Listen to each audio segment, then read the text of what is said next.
వంచండి, ఒక చిన్న ప్రార్థన చేసుకుందామండి వాక్యం కోసం. ఎందుకంటే ఇది దేవుని మాట కనుక భయభక్తులతో ఒక నిమిషం ప్రార్థనాపూర్వకంగా వాక్యాన్ని మనం ధ్యానం చేద్దాం.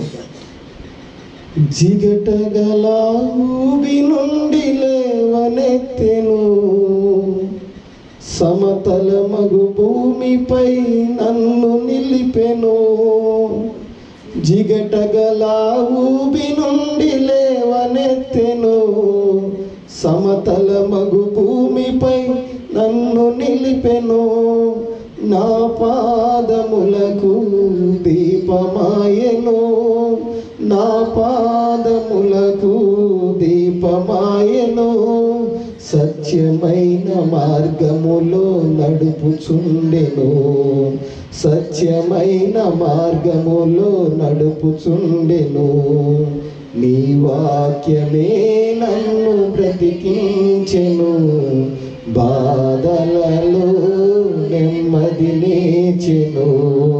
నీ వాక్యమే నన్ను బ్రతికించెను, బాధలలో నెమ్మదినిచ్చెను. కృపాశక్తి దయా సత్య సంపూర్ణుడా, వాక్యమై ఉన్న యేసు వందనమయ్యా. కృపాశక్తి దయా సత్య సంపూర్ణుడా, వాక్యమై ఉన్న యేసు వందనమయ్యా. నీ వాక్యమే నన్ను బ్రతికించెను, బాధలలో నెమ్మదినిచ్చెను. ప్రార్థన చేసుకున్నాం. మహోన్నతుడా, పరిశుద్ధుడా, నీకు వందనాలు. ఇప్పటి వరకు నాయన మీరు ఇచ్చిన తలంతులను బట్టి, వరాలను బట్టి, చక్కని ఆదరణను బట్టి, మంచి స్వరాలను బట్టి అయ్యా ఇప్పటి వరకు నీ నామాన్ని మహింపరిచాం, ఆరాధనలో జయోత్సవంతో నీ నామాన్ని ఊరేగించాం. ఈ శ్రేష్టమైన సమయంలో ప్రభువా కొద్ది నిమిషాలు నీ మెలనైన స్వరాన్ని, నీ మాటలను వినబోతుండగా ప్రభువా చేరవచ్చిన మమ్మల్ని అందరినీ నీ సంధిలో నీ స్వాధీనపరచుకోండి. అలరాత్మను గర్దించండి, పారత్యాన్ని తొలగించండి, నిద్రమత్తు ఆత్మను విడుదల కలిగజేసి ప్రభువా ప్రతి ఒక్కరు కూడా నీ వాక్యం కోసం వేగిరి పడడానికి, నీ మాటల చెంతకు రావడానికి సహాయం దయచేయండి. నిలబడుతున్న నిరాశను మట్టివాడిని బలహీన శక్తిహీను ఎందుకు పనికిరాని వాడిని ప్రభువా నేను మాట్లాడితే ఇక్కడ ఎవరికీ ప్రయోజనం లేదు అయ్యా. నిన్ను మరుగుపరచండి, నీ అగ్ని చేత కాల్చండి. నీ బిడ్డల కోసం ఒక ప్రయోజనకరమైన ఒక పనిముట్టిగా, ఒక పాత్రగా ప్రభువా మీరే నన్ను బలపరిచి నా ద్వారా నీ బిడ్డలతో ఏ మాటలైతే మాట్లాడుతున్నారో ప్రతి మాట నీ బిడ్డలకు ప్రయోజనకరంగా మార్చమని, చేరవచ్చిన ప్రతి ఒక్క బిడ్డను నాయన నీ వాక్యం ద్వారా దర్శించమని, ఈ వాక్యమే బిడ్డల జీవితంలో గొప్ప కార్యములు జరిగింప చేయడానికి సహాయము దయచేయమని సర్వశక్తి గల యేసయ్య పరిశుద్ధమైన నామములో ప్రార్థన చేసి అడుగుచున్నాము తండ్రి. దేవునికి స్తోత్రం. ప్రభునందు దేవుని బిడ్డలారా, దేవుని వాక్యాన్ని ధ్యానం చేసుకుందామండి.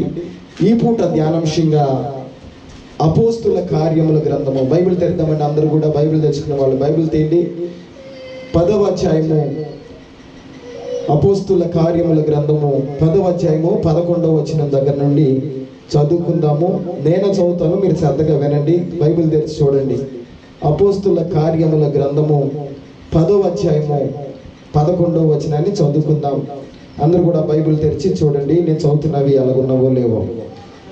ఆకాశము తెరువబడిటయు 4 చెంగులు పట్టి దింపబడిన పెద్ద దుప్పటి వంటి ఒక విధమైన పాత్ర భూమి మీదకి దిగివచ్చుట చూచాను. దేవునికి స్తోత్రం.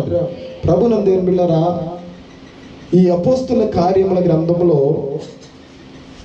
చదవబడిన వాక్యంలో అపోస్తుడైనటువంటి పేతురు గారు ఒక దర్శనం చూస్తున్నాడు. ఏం చూస్తున్నాడంట? శ్రద్ధగా వినండి. ప్రార్థన చేసుకుంటూ ఒక దర్శనం చూస్తున్నాడు.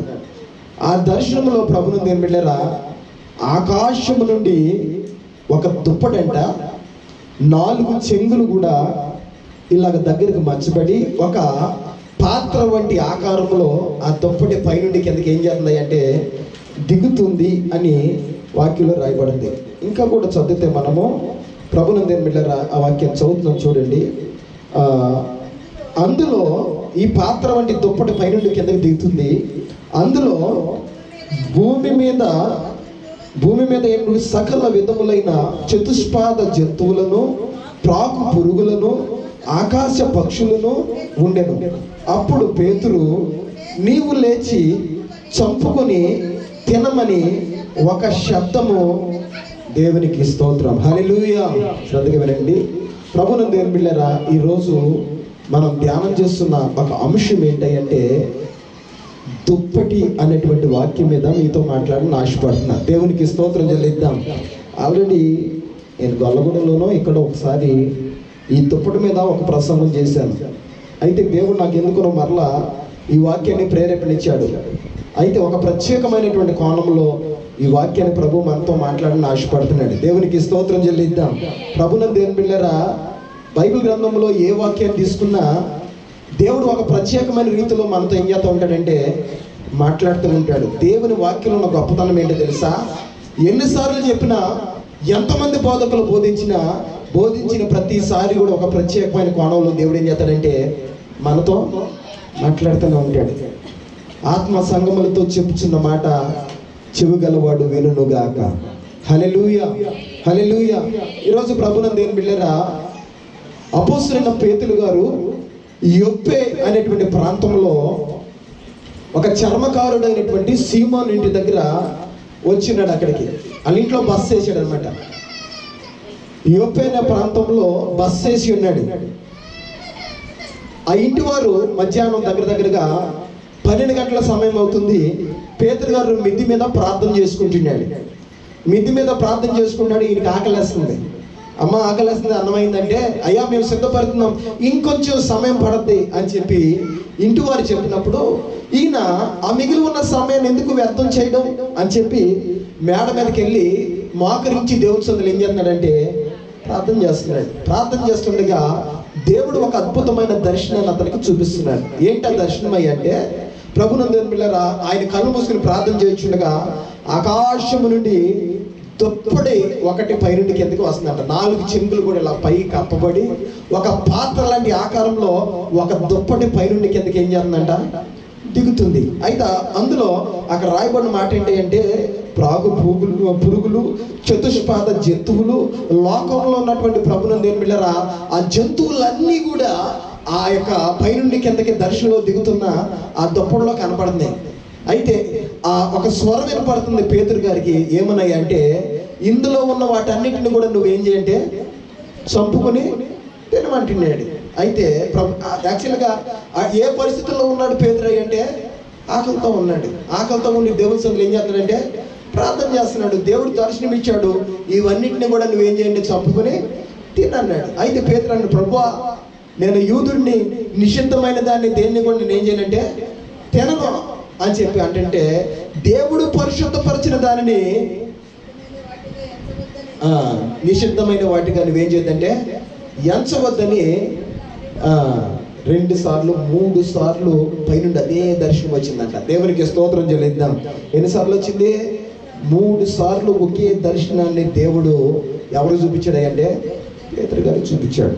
ఎందుకు ఇది అయ్యా అంటే, రోజున అంతకుముందు రోజు ఇటలీ పటాలంలో పటాలమనబడినటువంటి ఆ పటాలంలో శతాధిపతి అయినటువంటి కొర్నేలి అని ఆయన ఉన్నాడు.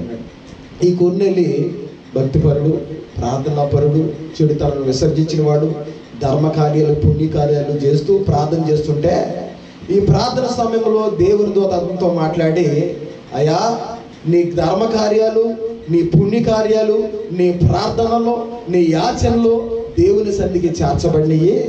నువ్వు ఇదిగో నువ్వు ఇక్కడ నువ్వున్న ప్రాంతం నుండి అద్దరి ఈ నది అవతల యొప్పే అనే ప్రాంతం ఉంది.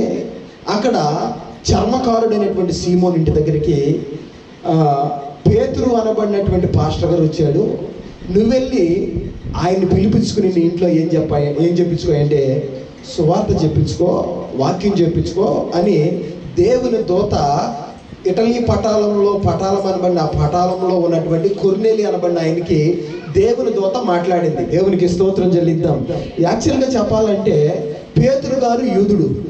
ఈయన బోధంతా అప్పటి వరకు ఎవరికి బోధించాడు అంటే యూదులైన వారికే బోధించాడు. అన్యులకు ఈ సువార్త కాదు. అన్యులకు ఆశీర్వాదం కాదు, అన్యులకు స్వస్థతలు కాదు.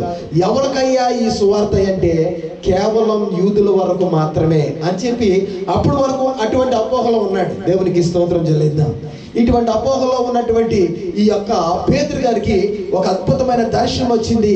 ఆ దుప్పట లాంటి ఆకారంలో సమస్త జీవులు, పశుపక్షాదులన్నీ కూడా అందులో నింపబడి కిందకి దిగి దేవుడు అన్నాడు అవన్నిటిని కూడా తినమనంటే, అప్పుడు యాక్చువల్గా పేతురు గారికి ఆ దర్శనం ఏమవ్వలేదంటే అర్థం కాల. కారణం ఏంటంటే ప్రభునందు ఎన్మిళ్ళరా, మనోడు ఏ ఆలోచనలో ఉన్నాడయ్యా అంటే యూదుల కొరకు మాత్రమే మెస్సయ్య ఈ లోకంలోకి వచ్చాడు.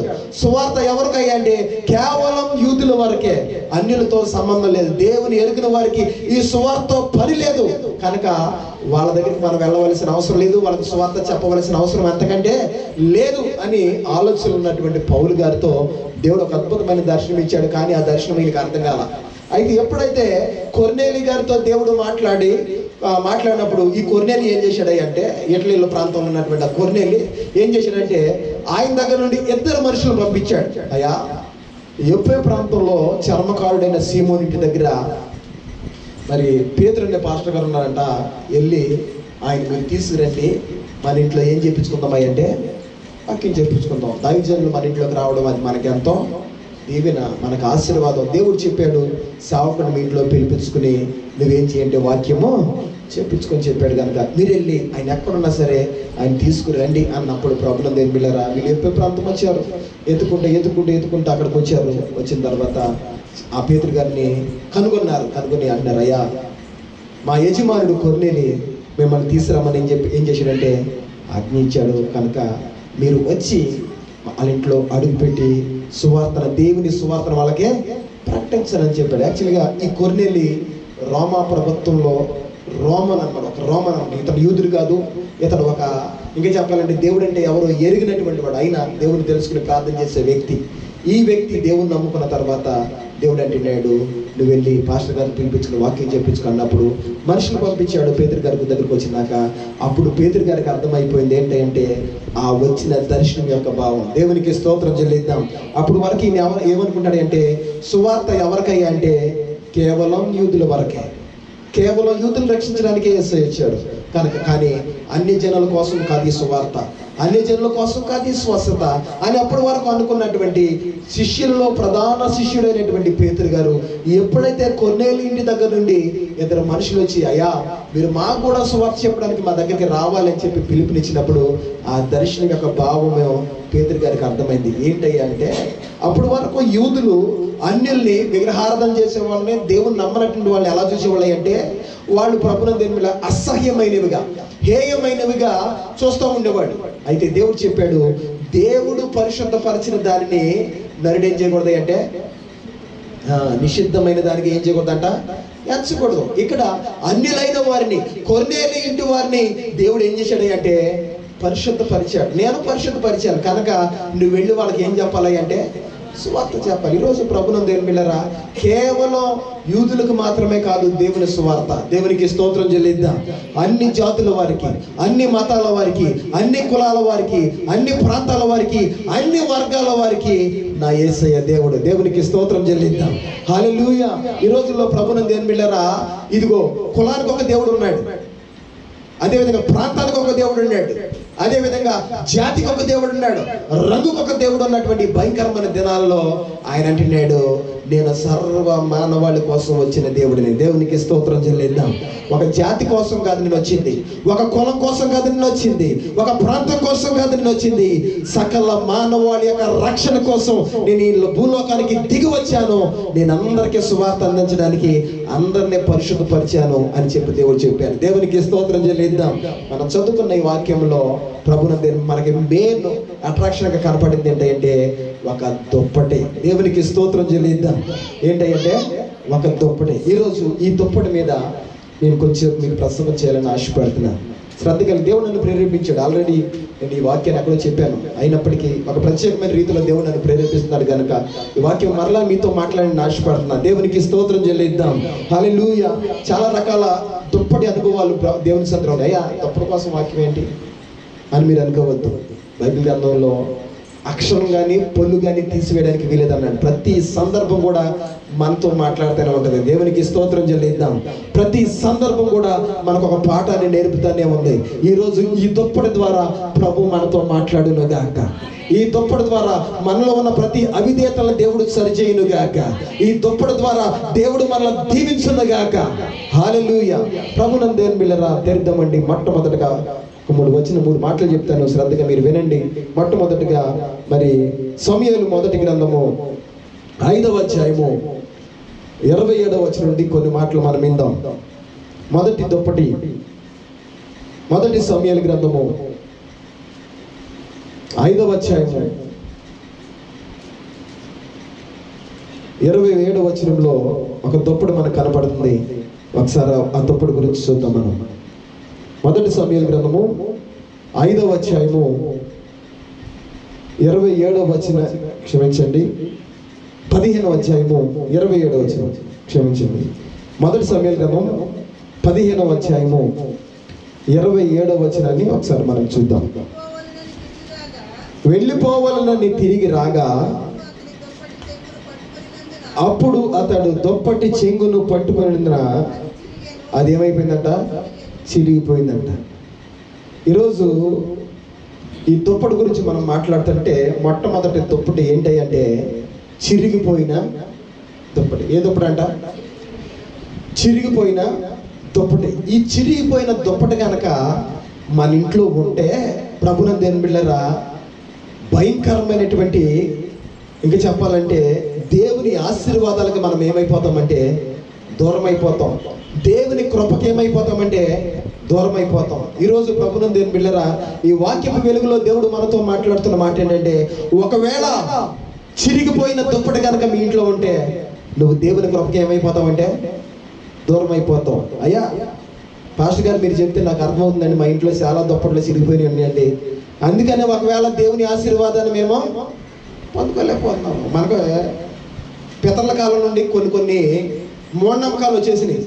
చిరిగిన దుప్పటి ఇంట్లో ఉండకూడదని, పగిలిపోయిన అద్దం మొహం పొద్దున్నే చూడకూడదని, ఇలాగా చాలా రకాలైనటువంటి కొన్ని మూఢనమ్మకాలు ఉంటాయి. ఫలానా రోజు ఆడపిల్ల ఇంట్లో నుండి బయటికి వెళ్ళకూడదని, ఫలానా వాళ్ళు ఎదురు రాకూడదని, ఈ నమ్మకాల్లో మనం బ్రతికేస్తున్నాం. ఈరోజు ప్రభునందు దేవుని బిడ్డలారా, దేవుని వాక్యం సెలవిస్తున్న మాట ఏంటి అంటే, ఒక వ్యక్తి ద్వారా దుప్పటి చిరిగిపోయిందంట. చిరిగిపోవడం ద్వారా ప్రభునందు దేవుని బిడ్డలారా, దేవుని కృపకు అతను ఏమైపోయాడంటే దూరం అయిపోయాడు. దేవుని ఆశీర్వాదానికి ఏమైపోయాడంటే దూరం అయిపోయాడు. ఇంకా చెప్పాలంటే దేవుని యొక్క ప్రసన్నతగా వ్యక్తి ఏమైపోయాడంటే దూరం అయిపోయాడు. ఈరోజు ఎవరా వ్యక్తి, ఎందుకు దూరం అయిపోయాడు, అసలు దుప్పటి ఎందుకు చిరిగిపోయింది? ఈ చిరిగిపోయిన దుప్పటి ద్వారా దేవుడు మనకి ఏ పాఠం నేర్పించాలనుకున్నాడో ఒకసారి మనం చూద్దాం. దేవునికి స్తోత్రం. హల్లెలూయా. అందరు ఇక్కడే ఉన్నారా? ఒకసారి బిగ్గరగా దేవుని స్తోత్రం చేద్దామా? హల్లెలూయా. ఆత్మ సంగములతో చెబుతున్న మాట చెవిగలవాడు వినుగాక. హల్లెలూయా. ప్రభునందు దేవుని బిడ్డలారా, ఈ శ్రేష్టమైనటువంటి ఉదయకాల సమయంలో దేవుడు మనతో మాట్లాడుతున్నాడు. ఏ దుప్పటి అంట ఇది? ఏమైపోయింది దుప్పడే? చిరిగిపోయింది. ఒక రోజున సౌలు అనబడిన వ్యక్తి తన యొక్క తండ్రి యొక్క గర్భములు తప్పిపోయినని వెతుక్కుంటూ తిరుగుతున్నటువంటి సమయంలో దైవజనుడైనటువంటి సమూయేలు దగ్గరికి వచ్చాడు. మనందరికీ తెలిసింది వాక్యం అంతా కూడా, అందుకని మీకు పొడిగా మీకు అర్థమయ్యే భాషలో చెప్పేస్తున్నాను. తన తండ్రి గాడిదలు ఏమైపోయినంటే తప్పిపోయినాయి. గాడిదలను వెతుక్కుంటూ తన పనివాడిని తీసుకుని వెతుకుతుంటే అక్కడ చాలా చోట్ల తిరిగాడు, కానీ తప్పిపోయిన గాడిదలు ఏమవ్వలేదంటే దొరకలా. అయితే ఒకనొక సమయంలో ఆ సేవకుడు తన దగ్గర పనివాడు అన్నాడు, అయ్యా ఇక్కడ ఒక సేవకుడు ఉన్నాడు, ఆయన దగ్గరికి వెళ్తే ప్రార్థన చేసి ఎక్కడున్నాయి కూడా ఏం చేస్తాడంటే ఆయన చెప్పేస్తాడు అన్నాడు. ఇలాగా సేవకుల దగ్గరికి వస్తున్నటువంటి సమయంలో ప్రభునందు దేవుని బిడ్డలారా, అప్పటికే ఇశ్రాయేలు ప్రజలందరూ కూడా వాళ్ళకు ఒక తిరుగుబాటు వచ్చింది. ఏంటంటే అప్పటి వరకు దేవుడే వాళ్ళ పక్షాన నుండి నడిపించాడు కొంతకాలం. తర్వాత మరి న్యాయాధిపతులను నియమించాడు. ఆయా కాలంలో వాళ్ళ మీదకి వచ్చిన శత్రువులు జయించడానికి న్యాయాధిపతులను పెట్టాడు. న్యాయాధిపతులు ఉన్నారు. న్యాయాధిపతులు చాలా మంది న్యాయాధిపతులు ఏలుబడి చేశారు. అయితే వీళ్ళు న్యాయాధిపతులు ఏలుబడిలో ప్రభునందు దేవుని బిడ్డలారా కనాన్ దేశం వచ్చేసారు. వచ్చేసిన తర్వాత ఈ కనాన్ దేశంలో ఉన్నటువంటి ఆయా జాతుల వారు వాళ్ళని రాజులు పరిపాలన చేస్తున్నారు. వాళ్ళకొక రాజు ఉన్నాడు అనమాట. రాజు ఉన్నాడు.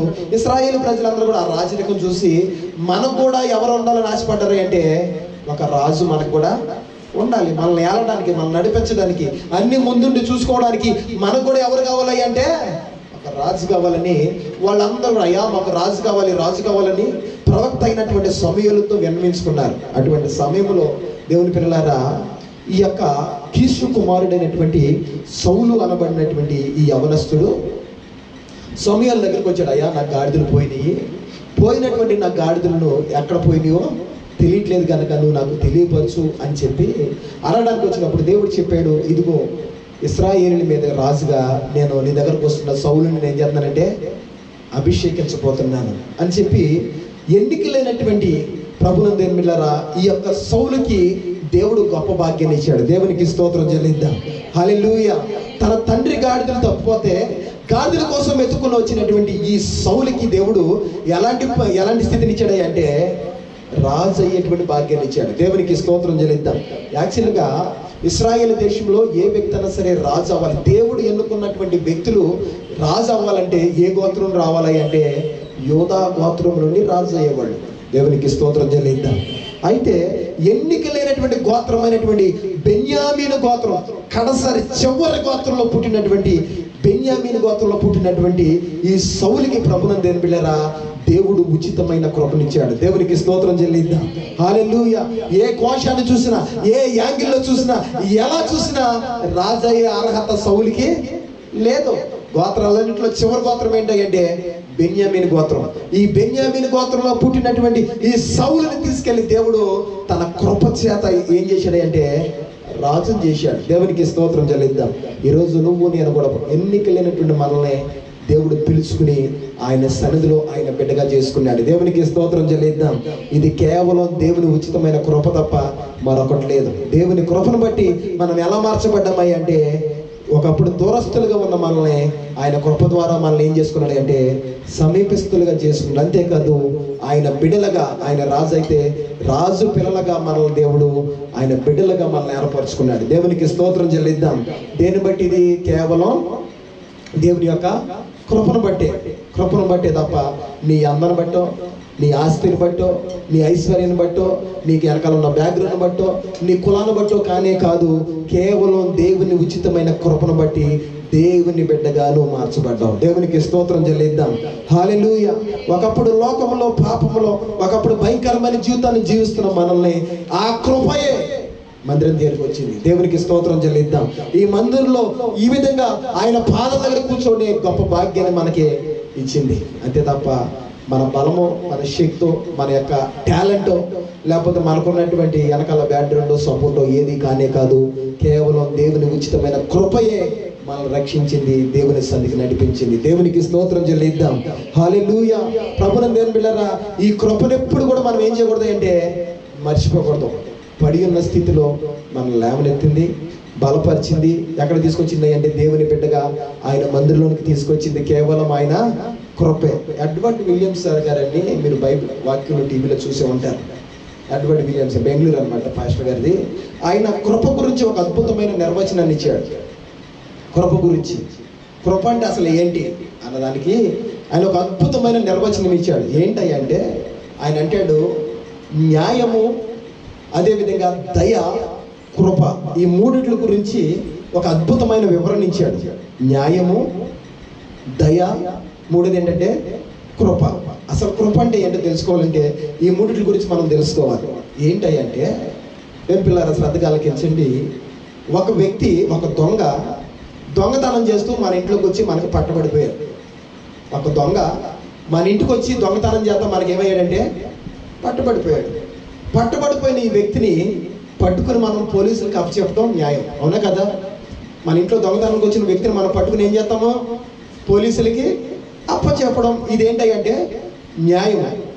రెండోది ఏంటంటే, అరే ఏదో దొంగతనానికి వచ్చాడు, ఏదో దొరికిపోయాడు, ఒరే రైతల్సి నిన్ను వదిలేస్తున్నాను అని చెప్పి వదిలేయడం. రెండోది ఏంటంటే దయ.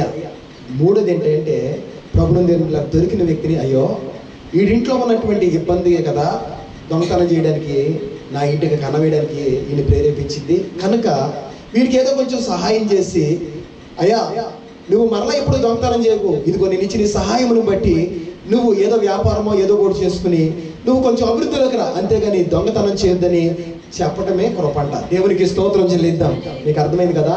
దొంగతనం చేసిన వ్యక్తిని ప్రభువుని దేవుళ్ళ పోలీసులకు అప్పచెప్పడం న్యాయమైతే, వాడు చేసిన దొంగతనానికి జాలి చూపించి వదిలేయడం రెండో దయ అయితే, వచ్చిన వాడిని ప్రభువుని దేవుళ్ళ ఆడొచ్చిన పరిస్థితిని గమనించి వాడికి సహాయము చేసి పంపించేది ఏంటంటే కృప. దేవునికి స్తోత్రం చెల్లిద్దాం. ఈ కృప మూడోదే మన ప్రభువుని యేసయ్య మన ఎడలో చూపించాడు. దేవునికి స్తోత్రం చెల్లిద్దాం. భయంకరమైనటువంటి హేయమైన కార్యాలు చేస్తూ దేవునికి దూరం అయిపోయిన మనల్ని ఆయన రక్షించడమే కాదు, తిరిగి ఆయన బిడ్డలుగా చేర్చుకుని ఆయన సన్నిధిలో మనల్ని నిలబెట్టాడు. దేవునికి స్తోత్రం చెల్లిద్దాం. యోగ్యత లేని వారికి అనుగ్రహించేదాన్ని ఏమన్నారు అంటే కృప. యోగ్యత, అసలు ఏ యోగ్యత లేదు మనకి, కానీ ఆయన ఉచితమైన కృప చేత మనల్ని ఏం చేశాడంటే బలపరిచాడు, స్థిరపరిచాడు, నిలబెట్టాడు. దేవునికి స్తోత్రం చెల్లిద్దాం. ఈ భాగ్యాన్ని ఎప్పుడు కూడా మనం ఏం చేయకూడదు అంటే మర్చిపోకూడదు. ప్రభువా, ఒకప్పుడు నా స్థితి, కానీ ఈరోజు నా స్థితి వేరు.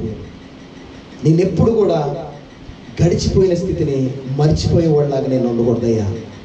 నీ సన్నిధిలో నివసిస్తున్న ప్రతి క్షణము కూడా నా పాత స్థితిని నేను ఏం చేయాలంటే జ్ఞాపకం చేసుకోవాలి. అది నువ్వు జ్ఞాపకం చేసుకుంటే దేవుని యొక్క విలువేంటో నీకు తెలుస్తుంది. దేవునికి స్తోత్రం చెల్లిద్దాం. ప్రభునందు చాలామంది బిడ్డలు శ్రద్ధ కలిగించండి. చాలామంది పిల్లలు దేవుని నమ్ముకున్న కొత్తలో ఉన్న భక్తి ఎదిగే కొద్దీ, దేవుని ఎదిగే కొద్దీ, దేవునిలో కొంచెం అనుభవం వచ్చే కొద్దీ, సీనియర్టీ వచ్చే కొద్దీ ప్రభునందు దేవుని బిడ్డలారా దేవునికి కొంచెం ఏమైపోతూ ఉంటారంటే దూరం అయిపోతూ ఉంటారు. నువ్వు దూరం అయిపోతావని దేవుడు నేను రక్షించుకోవాలా. ప్రభునందు దేవుని బిడ్డలారా, నువ్వు ఎడమైపోతావని దేవుడు నేను రక్షించుకోవాలా. నువ్వు సీనియారిటీ పెరిగే కొద్దీ, దేవునిలో అనుభవం పెరిగే కొద్దీ మరింత దేవునికి ఏమైపోవాలంటే నువ్వు దగ్గర అయిపోవాలి. కానీ దేవుని రక్షించిన రక్షణ, దేవుని ఎదుటి చూపిస్తున్న కృప ఒకవేళ దేవునికి నేను దూరం చేసేస్తుంటే జాగ్రత్త, నువ్వు చాలా ప్రమాదంలో ఉన్నావు. నువ్వు దేవునికి దూరం అయిపోతున్నావు. ఎవరికి దగ్గర అవుతున్నావు తెలుసా? సాతానికి దగ్గర అయిపోతున్నావు. ఈరోజు ప్రభునందు దేవుని బిడ్డలారా, నా దేవుడు నువ్వు సాతానికి దగ్గర అయిపోతావని, లోకంలో కలిసిపోతావని దేవుడు నిన్ను పిలుచుకోవాలా. ఆయనతో అన్యోన్యమైన సహవాసం కలిగి ఉంటావని దేవుడు నేను ఎన్నుకున్నాడు, ఏర్పాటు చేసుకొని ఇంకా తన ఉచితమైన కృపనే నీ ఎడల చూపిస్తానే ఉన్నాడు. దేవునికి స్తోత్రం చెల్లిద్దాం.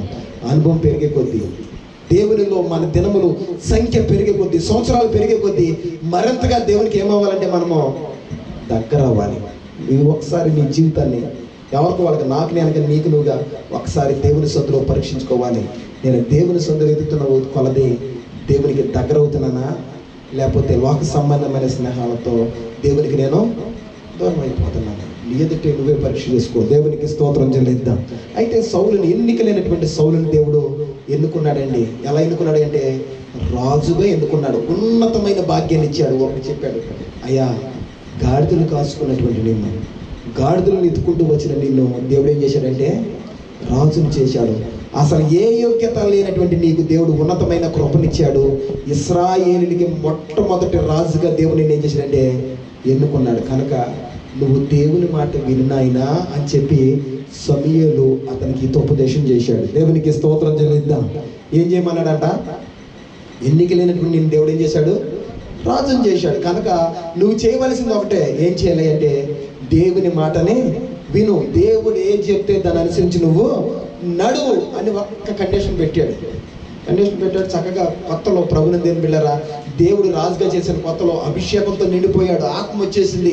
దేవుని సందులో ప్రవక్తలతో పాలు పంపులు పొందుకున్నాడు. అద్భుతమైనటువంటి దేవునికి ఇష్టమైన బిడ్డగా మలిచిపోయాడు. కొంచెం దీవించబడుతున్నాడు, ఆశీర్వదించబడుతున్నాడు, కొంచెం బలం పొందుకుంటున్నాడు.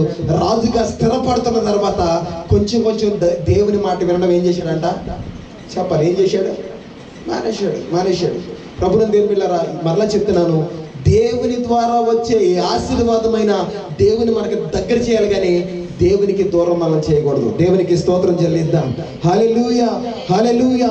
దీవించబడుతుంటే అనేక మంది దేవునికి ఏమైపోతున్నారు అంటే దూరం అయిపోతున్నారు. దూరం అయిపోయి నీ జీవితంలో ఏమి ఆశీర్వాదం పొందగలుగుతావు? ఈరోజు ప్రభుని ఏ ఆశీర్వాదమైనా దేవునికి దగ్గరగా ఉండి మనం సంపాదించుకోవాలి, కానీ దేవునికి దూరం అయిపోతే ఏ ఆశీర్వాదాన్ని కూడా మనం ఏం చేయలేమంటే పొందుకోలేమండి. ఈ సౌలు ఒక ఉదాహరణ. తను దీవించబట్టను కొంచెం రాజ్యంలో స్థిరపడిన తర్వాత బలం పుంజుకున్న తర్వాత, ప్రభుని దేని మీద ఒక ఘనత వచ్చిన తర్వాత మనడు కొంచెం దేవునికి ఏమైపోయాడంటే దూరం అయిపోయాడు.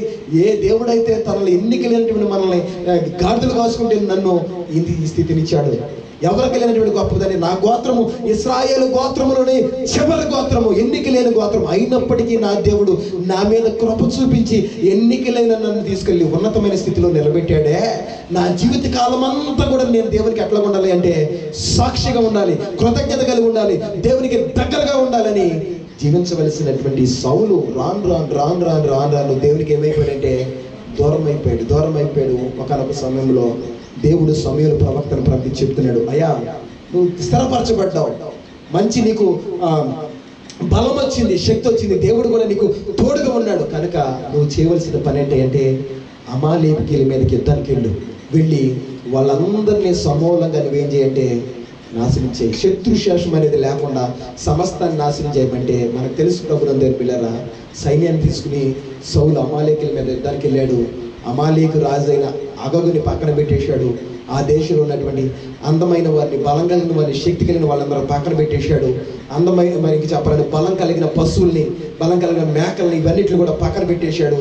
ఎందుకు పనికిరానటువంటి హతం చేసేసి వచ్చేసేపటికి సమూయేలు ప్రవక్త ఎదుర్కొండేలాడు. అయ్యా దేవుడు చెప్పిన పని నువ్వు చేసావా అని అడిగాడు. అంటే అయ్యా దేవుడు చెప్పింది నేను సమస్తము కూడా ఏం చేశానంట, చేశాను, అన్నీ చేస్తాను అన్నాడు. అన్నీ చేస్తే సమూయేలు అన్నాడు, అయ్యా నువ్వు అన్నీ చేస్తాను అన్నావు, కానీ నాకు గొర్రెల శబ్దాలు వినపడుతున్నాయి, ఎడ్ల రంకులు వినపడుతున్నాయి, ఏంటి అవి అంటే ఇవి అయ్యా మన దేవునికి బలి ఇవ్వడానికి నేను మీ దేవుడి కోసమే తీసుకొస్తున్నా, మీ దేవుడికి బలి ఇవ్వడానికి నేను ఏం చేస్తున్నానంటే వీటిని తీసుకొస్తున్నా అని చెప్పి అంటే అక్కడ సమూయేలు ఒక మాట అన్నాడు, అయ్యా బలులు అర్పించడం కంటే, పొట్టేళ్ల కొవ్వు అర్పించడం కంటే దేవుని మాట వినడం ఎంతో, చెప్పాలి అందరూ నోరు తెరవాలి. బలులు అర్పించడం కంటే, పొట్టేళ్ల కొవ్వు అర్పించడం కంటే ఏమి వినడం శ్రేష్టం అంట, దేవుని మాట వినడం శ్రేష్టం. నువ్వు దేవుని మాట వినకుండా, దేవుని వాక్యానికి లోపడకుండా, ప్రభుని దేవుడికి ఎంత కానుకలు తెచ్చి ఇచ్చినా అదంతా బూడిదలో పోసిన పన్నీరే దేవుడు మెచ్చడం. దేవునికి స్తోత్రం చేయలేద్దాం. మీరు ఏమని అనుకోండి, నా దేవుడు అన్నాడు, నువ్వు ఇచ్చే కానుకల కంటే, నువ్వు ఇచ్చే దశంభాగాల కంటే, నువ్వు ఇచ్చే కృతజ్ఞత అర్పణల కంటే, నువ్వు అర్పించే దేవునికి అదేదైనా సరే దానికంటే ఏది శ్రేష్టమైనది అంటే ముందు నువ్వు దేవుని మాట వినడమో శ్రేష్టమైన. నువ్వు దేవుని మాట వినకుండా, నువ్వు దేవుని వాక్యానికి లోపడకుండా ఎన్ని చేసినా అవన్నీ కూడా ఏంటంటే వ్యర్థమే. చెప్పాడు అయ్యా నువ్వు దేవుని మాట వినలేదు కనుక దేవుడు కూడా నేను ఏం చేశాడంటే చెయ్యి విడిచిపెట్టేశాడు. నీ దేవుడు నీ నుండి విడిపోయాడు కనుక దేవుని రాజ్యమైన ఇశ్రాయేలు దేశం మీద రాజుగా నిన్ను ఉండకుండా ఆయన ఏం చేశాడంటే త్రోసివేశాడు. ఆయన ఆత్మ నీ నుండి ఏం చేసిందంటే వెళ్ళిపోయింది అని చెప్పేసి వెనక్కి తిరిగి వెళ్ళిపోతున్న దైవజనుడు భుజం మీద వేసి ఆయన భుజం మీద ఉన్న దుప్పటి గట్టిగా పట్టి ఏం చేశాడంట అది మనం చదువుకున్న వాక్యం. వెళ్ళిపోతున్నాడు. ఈ వాక్యం చెప్పాడు, అయ్యా నువ్వు దేవుని మాట చెప్పిన మాట నువ్వు వినలేదు కనుక, దేవుడు చెప్పింది నువ్వు అనుసరించి నడవలేదు కనుక దేవుని ఆత్మ నిన్ను విడిచి వెళ్ళిపోయింది. ఇశ్రాయేలుకి రాజుగా ఉండకుండా దేవుని ఏం చేశాడంటే నిషేధించేశాడు, నిన్ను విసర్జించేశాడు. కనుక ఇదిగో దేవుని ఆత్మ నిన్ను విడిచి వెళ్ళిపోయిందని చెప్పేసి తిరిగి వెళ్ళిపోతుంటే ఒకవేళ క్షమాపణ కోరుకుంటాకి దైవజనుడు పిలిచాడో, లేకపోతే నన్నే ఎదురుకెత్తావా అని చెప్పి వెళ్ళిపోతున్న వాడిని పట్టుకు లాగాడో మనకైతే తెలియదు. కానీ దేవుని పిల్లారా, వెళ్ళిపోతున్నటువంటి సమూయేలుని మరి భుజం మీద చేసి ఆ భుజం మీద ఉన్న దుప్పటిని పట్టి ఏం చేశాడంట లాగాడంట. లాగేపటికి సమూయేలు ఒంటి మీద ఉన్న దుప్పటి ఏమైపోయింది అంటే చెప్పాలి ఏమైపోయింది, చిరిగిపోయింది. ఇప్పుడు మొట్టమొదటిగా ఏ దుప్పటి గురించి మనం మాట్లాడుతున్నాం అంటే చిరిగిపోయిన దుప్పటి. ఈ దుప్పటి చిరిగిపోవడానికి గల కారణం ఏంటంటే, ఒకటి దేవుని ఎడల సౌలుకున్నటువంటి అవిధేయత. దేవునికి స్తోత్రం చెల్లిద్దాం. ఏముందో దేవుని ఎడల సౌలుకి అవిధేయత వచ్చేసింది, నిర్లక్ష్యం వచ్చేసింది. ఇంకా చెప్పాలంటే ముందుకుంటే ప్రభువుని దేవుని పిల్లరా, సౌలును బట్టి దేవుడు ఏం చేస్తున్నాడంటే దుఃఖిస్తున్నాడంట.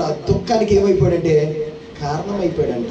ఈరోజు ప్రభువుని దేవుని పిల్లరా, నిన్ను బట్టి నీ దేవుడు ఏమవకూడదు అంటే దుఃఖపడకూడదు. ఆయన ఏడిపెత్తాక నిన్ను రక్షించుకోలేదు. ఆయన ఏడిపెత్తాక ఆయన రక్తం చేత కడుక్కోలేదు. ఈరోజు ప్రభునందు దేవుని బిడ్డలారా, దేవుడు మనతో మాట్లాడుతున్నాడు. సౌలును బట్టి దేవునికి ఏం చేశాడంట? కన్నీరు విడిచాడంట. దేవునికి స్తోత్రం చెల్లిద్దాం. హల్లెలూయా. దేవుడే కాదు ప్రభునందు దేవుని బిడ్డలారా, దైవ సేవకుడైన సమూయేలు కూడా అతను బట్టి ఏం చేశాడంటే దుఃఖించాడంట, కన్నీరు కూడా. అయ్యో, ఎన్నిక లేనటువంటి ఈ యొక్క సౌలుకి నేను రాజ్యధికం కట్టిపెట్టానే, అయినప్పటికీ అయ్యో ఎటువంటి పనికి మాలిన స్థితిలో ఉన్న నన్ను రాజుగా చేశాడని చెప్పి అతను ఎక్కడ కూడా ప్రభునందు దేవుని బిడ్డలారా దేవుని మాటకి విధేయత చూపించకుండా నాకు ఎదురు తిరిగాడే అని చెప్పి దేవుడు తన నిమిత్తం ఎందుకు ఇతను రాజుగా చేశాడని చెప్పి దేవుడు అతని కోసం ఏం చేశాడంటే కన్నీరు విడిచాడంట. దేవునికి స్తోత్రం చేయలేదు. ఈరోజు ప్రభునందు ఒక విషయం మీరు జ్ఞాపకం చేసుకోండి. ఇంట్లో ఎవరైనా ఆడపిల్ల ఏడుతుంటే పెద్దలు అంటున్నారు మాట ఏంటంటే, అరే ఆడపిల్ల నువ్వేం చేయొద్దంటే ఏడిపించొద్దు. ఆడపిల్ల యొక్క ప్రభునందు దేవుని బిడ్డలారా కన్నీరు మనకు మంచిది కాదురా, ఆడపిల్లలు మీరు ఏడిపించొద్దురా అని అంటూ ఉంటారు. ఆడపిల్ల యొక్క కన్నీరే ప్రభునందు మనకి శాపాన్ని తీసుకొస్తా ఉంటే, దేవుడే కనుక మన గురించి కన్నీరు విడిస్తే మన బతుకులు ఎట్టుంటే ఒకసారి ఆలోచించండి దేవుని పిల్లలారా. ఈరోజు నిన్ను బట్టి నీ కుటుంబాన్ని బట్టి దేవుని కన్నీరు విడవకూడదు. దేవునికి స్తోత్రం చెల్లిద్దాం. హల్లెలూయా. ఎన్నిక లేనటువంటి మనల్ని దేవుడు ఉన్నతమైన స్థితిని ఇచ్చాడు. దేవునికి స్తోత్రం చెల్లిద్దాం. ఏంటి ఆ స్థితి అంటే, దేవుడు అంటున్నాడు ప్రభునందు దేవుని బిడ్డలారా, నా సన్నిధిలో నిలిచే భాగ్యం నేను వాళ్ళకే ఇస్తాను. ఈ లోకంలో ప్రభు ఎంతో డబ్బున్న వాళ్ళు ఉన్నారు, పొలాలు ఉన్నారు, ఆస్తిపాస్తులు ఉన్న వాళ్ళు అందరూ ఉన్నారు. కానీ వాళ్ళకి లేనటువంటి గొప్ప ధన్యత, నీకున్నటువంటి ఒక ప్రత్యేకత ఏంటంటే ఆయన సన్నిధిలో నిలిచే భాగ్యాన్ని దేవుడు నీకు ఇచ్చాడు. దేవునికి స్తోత్రం చెల్లిద్దాం. హల్లెలూయా, హల్లెలూయా. ప్రభునందు దేవుని బిడ్డలారా, ఈ శ్రేష్టమైన సమయంలో ఎన్నిక లేనటువంటి మనకి దేవుని తన కృపనిచ్చి ఆయన బిడ్డగా మనం మారిస్తే ఆయన ఆశ్చర్యకరమైన సమయోచితమైన సహాయాన్ని మనకు అందిస్తూ ఆయన యొక్క ప్రభునందు దేవుని బిడ్డలారా అడుగుజాడల్లో నడిపిస్తూ వాక్యములో మనల్ని పెంచుతూ ఉంటే, ఒకవేళ మనం దేవునికి దూరం అయిపోతూ ఉంటే, లోకంలో కలిసిపోతూ ఉంటే, ఈరోజు ఒకసారి ఈ చిరిగిపోయిన దుప్పటిని బట్టి దేవుడు మనతో జ్ఞాపకం చేస్తున్నాడు. దేవునికి నీకు మధ్య ఉన్నటువంటి అన్యభావ సంబంధం తెగిపోయిందా, చిరిగిపోయిందా? ఒకవేళ దేవునికి దూరం అయిపోతే నీ జీవితంలో కష్టాలే, నీ జీవితంలో వేదనలే, నీ జీవితంలో సమస్యలే. ప్రభునందు దేవుని సౌలు జీవితం కనుక మనం చూస్తే, ఎప్పుడైతే దుప్పటి చిరిగిపోయిందో, దైవజనుడి యొక్క దుప్పటి చిరిగిపోయిందో, ప్రభు దేవునికి అవిధేయంగా జీవించాడో, దేవునికి కన్నీటికి కారణమయ్యాడో, దేవుని ఆత్మ అతను ఏమైపోయిందంట? వెళ్ళిపోయింది. దేవునితో సహవాసం చేయడం మానేశాడు. అతనిలో ఉన్న దేవుని ఆత్మ బయటికి వెళ్ళిపోయింది. వెళ్ళిపోయిన తర్వాత అతనిలోకి ఏమొచ్చేసింది అంటే, చెప్పాలి, ఏమొచ్చేసింది? దురాత్మ వచ్చేసింది. మనిషిలో ప్రభుని అయితే దేవుని ఆత్మ ఉండాలి, లేకపోతే దురాత్మ ఉండాలి. ఈ దురాత్మ ఎప్పుడు కూడా దేవుని ఆత్మను ఒక వ్యక్తులను బయట తరిమేసేసి నేను తెచ్చివేయాలి, నేనే అతను నడిపించాలని ఈ దురాత్మ ఎప్పుడు కూడా చూస్తూ ఉంటుందంట. దేవుని ఆత్మ ఒకవేళ దేవునితో సహవాసం చేయడం మానేస్తే, దేవునికి దూరం అయిపోతే ఆటోమేటిక్గా ఎవరు వచ్చేస్తారు మనలోకి అంటే, ఎవరైనా కావచ్చు. ప్రభునందు దేవుని బిడ్డలారా, వాక్యం అందిస్తాం నేను కావచ్చు, వింటున్న విశ్వాసమైన నీవు కావచ్చు. దేవుని ఆత్మ మనలో నుండి బయటికి వెళ్ళిపోతే తక్షణం మనలోకి వచ్చేసేది ఏంటి అంటే దురాత్మ వచ్చేది. ఎట్లా ఉంటుంది? దేవుని దూరం అయిపోతే పరిస్థితులు ఎట్లా ఉంటాయి అంటే, తండ్రికి దూరం అయిపోయాడు ఒక కుర్రాడు. ఏమైపోయాడంటే పందులు పొట్టు కూడా నోచుకొని భయంకరమైన కరువులోకి వెళ్ళిపోయాడు. సౌలు దేవునికి దూరం అయిపోయాడు. దేవుని పిల్లలారా, ఏమైంది పరిస్థితి అంటే దయ్యాలు పట్టేశాడు. ఇప్పుడు దయ్యాలు పట్టేసేసి సౌలు ఏం చేస్తున్నాడంటే సోది చెప్పించుకోవడానికి వెళ్తున్నాడు, జాతకాలు చూపించుకోవడానికి వెళ్తున్నాడు.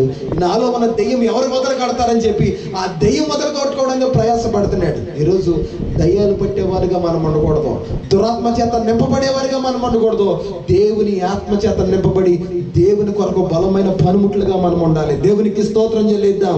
ఇది దేవుడు నిన్ను రక్షించుకున్న ఉద్దేశము, ఇది దేవుడు నిన్ను పిలుచుకున్న ఉద్దేశము, ఇది దేవుడు నిన్ను ఏర్పరచుకున్న ఉద్దేశము, నీ కొరకు రక్తం కార్చిన ఉద్దేశం. దేవునికి స్తోత్రం చెల్లిద్దాం. ఒక ప్రశ్న వేసుకుందాం. ఈరోజు మనం దేవుని ఆత్మ చేత నింపబడి ఉన్నామా, దురాత్మ ఏలుబడిలో ఉన్నామా? ఇంకొక మంచి విషయం చెప్పనా మీకు, ఇది సాతాను గాడికి మంచి విషయం, మనకి చెడ్డ విషయమే. ఒక దురాత్మ వెళ్ళిపోతానంట, అది ఎంతమంది దురాత్మలు అంటే పెట్టుకొద్దాయి అంటే చెప్పాలి, ఎంతమంది? 7 దురాత్మలు ఎంట పెట్టుకోద్దాం. ఒక దెయ్యం వెళ్ళిపోతే మనుషుల నుండి తిరిగి మరలా ఎన్ని దెయ్యాలు ఎంట పెట్టుకోద్దంట? 7 దెయ్యాలు. అంటే 7 దెయ్యాలతో కాసుకుని కూర్చుంటుందంట.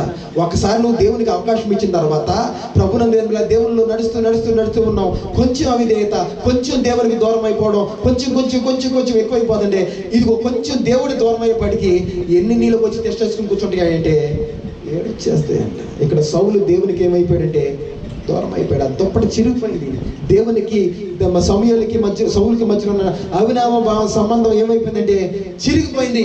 దేవుని ఆత్మ సౌలుని విడిచి వెళ్ళిపోయింది. దేవుని పిల్లలారా, అప్పుడు ఏమైందంటే భ్రష్టుడైపోయాడు సౌలు. ఇంకా చెప్పాలంటే మరలా అంట సమూయేలు తన జీవిత కాలంలో ఎప్పుడు కూడా సౌలు మొహం చూడలేదని రాయబడింది. ఒకసారి చూద్దాం ఆ మాటని, చూద్దామండి ఒకసారి ఆ మాటని. అదే 15వ అధ్యాయము కింద వచనాల్లో 2వ వచనం చూద్దాం. మొదటి సమూయేలు గ్రంథము 15వ అధ్యాయము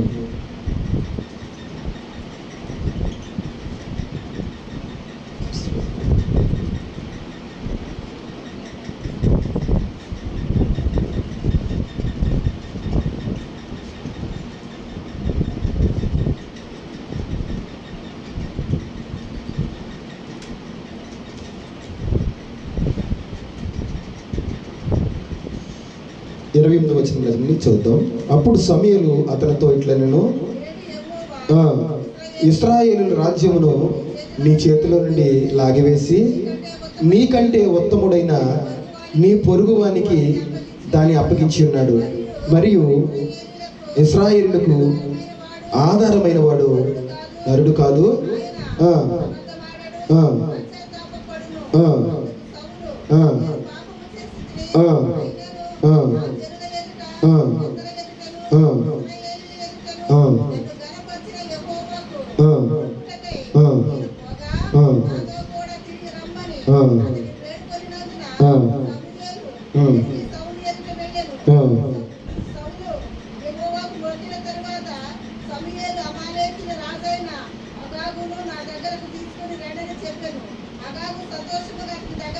ప్రైజ్ లార్డ్, హల్లెలూయా. కింద వచనంలో రాయబడిందండి, అవన్నీ చదవని సమయం కాదు.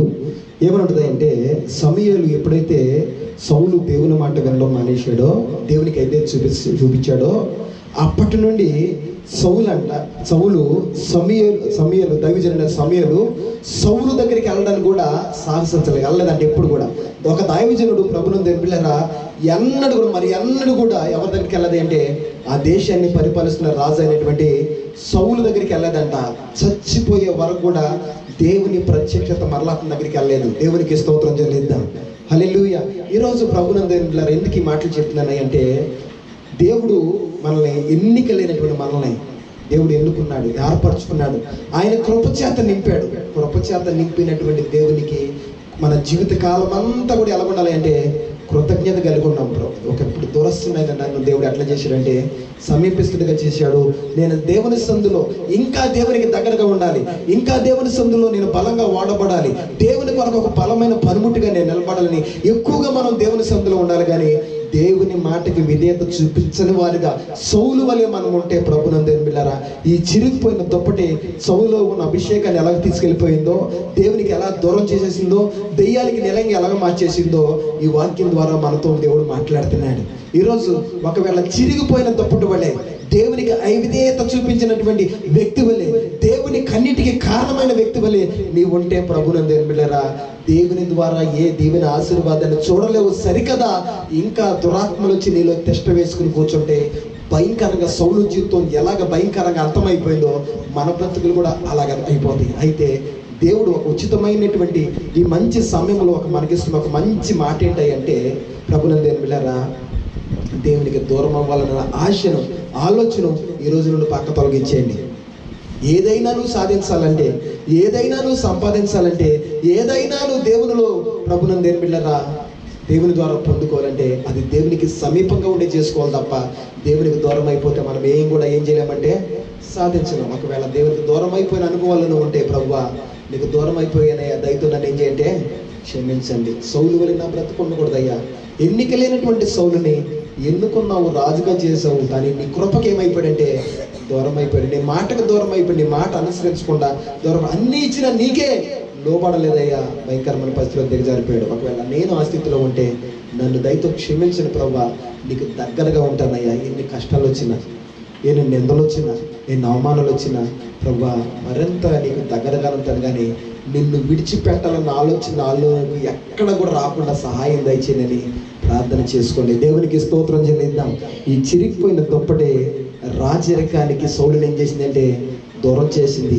దేవుని ఆత్మకి సౌలుని ఏం చేసిందంటే దూరం చేసింది. దురాత్మలతో సహవాసం చేయడానికి దగ్గర చేసింది. ఈరోజు ప్రభునందు బిడ్డలారా, ఎన్నికలేనట్టు మనల్ని మరొకసారి చెప్తున్నాను, ఏ మంచి లేనటువంటి మనల్ని దేవుడు ఎన్నుకున్నాడు, ఏర్పరచుకున్నాడు. ఆయన బిడ్డలుగా ఆయన సంధిలో నిలబెట్టాడు. ఆయన సంధిలో మనము మరింత దేవునికి దగ్గరగా ఉండాలి తప్ప దూరం అయిపోకూడదు. దేవుని మాటను ధిక్కరించి దేవునికి దూరం అయిపోయే అనుభవాలు మనలో నుండి దేవుడు తొలగించునుగాక. హల్లెలూయా. హెచ్చరికలు వచ్చినప్పుడు మనం ఏం చేయాలంటే తీసుకోవాలి. గద్దింపుకు లోబడిన వాడు హఠాత్తుగా చచ్చిపోతాడని దేవుని వాక్యం రాయబడింది. కనుక దేవుడు ఒక గద్దింపు, అది నీకైనా నాకైనా ఎవరికైనా కావచ్చు. దేవుడు వాక్యం ద్వారా ఆయన పిల్లలతో మాట్లాడుతున్నప్పుడు, ఒకవేళ నాలో ఈ లోపం ఉంటే సరి చేసుకోవడానికి నాతో మాట్లాడవయ్యా, సరి చేసుకునే కృప నాకు దయచేయని చెప్పి నువ్వైనా నేనైనా వాక్యం ఎదుట ఏం చేయాలంటే సాగిలి పడాలి. దేవునికి స్తోత్రం చెల్లిద్దాం. హల్లెలూయా. ఎందుకు మాట్లాడతాడు దేవుడు ఏ మాట అయినా అంటే, మనలో ఉన్న అవిధేతలను దేవుడు ఏం చేస్తాడంటే వాక్యం ద్వారా సరి చేస్తాడు. ఎందుకంటే ఆయన రూపంలో మనల్ని చూసుకోవాలని భాష పెడుతున్నాడు. ఒకవేళ ఏదైనా మరి కళంకం నీలో ఉంటే వాక్యం ద్వారా ఏం చేస్తాడంటే దేవుడు కడిగి వేస్తాడు. ఈరోజు ప్రభు ఈ సౌలును మన ముందు పెట్టి దేవుడు ఎందుకు మాట్లాడుతాడంటే, ప్రభుని దేని పిల్లరా, యోగ్యత లేనటువంటి సౌలుకి నేను ఉన్నతమైన స్థితిని ఇచ్చాను. అన్నీ వచ్చిన తర్వాత నాకు ఏమైపోయాడంటే దూరం అయిపోయాడు. అంతేకాదు నా మాట వినడమే అనేసాడు. ఈరోజు దేవుని మాట వింటున్నావా, వాక్యానుసారంగా జీవిస్తున్నావా, లేదా దేవుని పక్కన పెట్టేసి నా ఇష్టమే నేను అని చెప్పి నువ్వు ముందు కొనసాగుతున్నావా? జాగ్రత్త. సౌలు జీవితానికి దగ్గరగా ఉన్నావేమో. సౌలు పతనం అయిపోయాడు, పాడైపోయాడు, గిల్బోవా పర్వతం మీద చచ్చిపోయాడు, శత్రువు చేతిలో భయంకరమైన గావు చచ్చిపోయాడు. ఈరోజు శత్రువులకు అప్పచెప్పాలని దేవుడు మనం రక్షించుకోలేదు, కానీ అపవాది చేతులకి మనల్ని అప్పచెప్పాలని దేవుడు మనం రక్షించుకోలేదు. కానీ దేవుని చేతిలో బలమైన పనిముట్లుగా మనం అందరం ఉండాలని, బలమైనటువంటి కుటుంబంగా, ఆయన సంధిలో ఒక సాక్షి కుటుంబంగా మనందరి కుటుంబాలు ఉండాలని దేవుడు మనం రక్షించుకున్నాడు. అపవాదికి మీరేమి ఇవ్వద్దంటే అవకాశం ఇవ్వద్దు. దేవునికి స్తోత్రం చెల్లిద్దాం. ఏ దుప్పటి మొత్తం వాళ్ళ దుప్పటి ప్రభునందు బిడ్డలారా చిరిగిపోయినా, ఈ దుప్పటి ఏమైపోయిందంట? చిరిగిపోయిన దుప్పటి దేవునికి దూరం చేసేసింది. కనుక ఈ అనుభవాలు మనలో ఉండకుండా ప్రభు చేయునుగాక. హల్లెలూయా. ఇక రెండో దుప్పటి దగ్గరకు వద్దామండి. ఈ దుప్పటి కూడా మీకు తెలిసిన విషయాలు ఇవన్నీ కూడా ఒకసారి చూద్దాం. రూతు గ్రంథము 3వ అధ్యాయం 15వ వచనంలో ఇంకో దుప్పటి మనకు కనపడుతుంది. అక్కడ ఒకసారి చూద్దాం. రూతు గ్రంథము న్యాయాధిపతుల గ్రంథం తర్వాత ఉంటుంది. రూతు గ్రంథము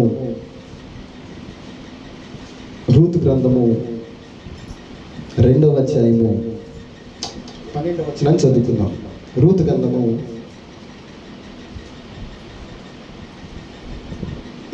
3వ అధ్యాయము 15వ వచనం.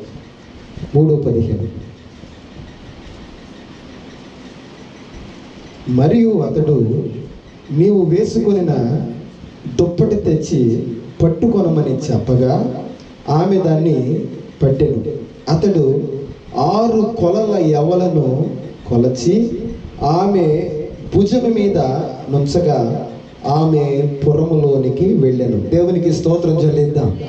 ఇక రెండో దుప్పటి గురించి మనం మాట్లాడుకుంటున్నాం. ఇదే దుప్పటి అంటే దేవుని ఆశీర్వాదం చేత నిండిపోయిన దుప్పటి. దేవునికి స్తోత్రం చెల్లిద్దాం. ఏం చేసిందండి దుప్పటే? దేవుని ఆశీర్వాదం చేత దుప్పటి ఏమైపోయిందంటే నిండిపోయింది. నిండిపోయిన దుప్పటి గురించి మనం మాట్లాడుకుంటున్నాం. ఏంటి నిండిపోయిన దుప్పటి అని కనుక ఆలోచన చేస్తే, ప్రభునందరికీ మనందరికీ తెలిసిందే రూతు జీవితం.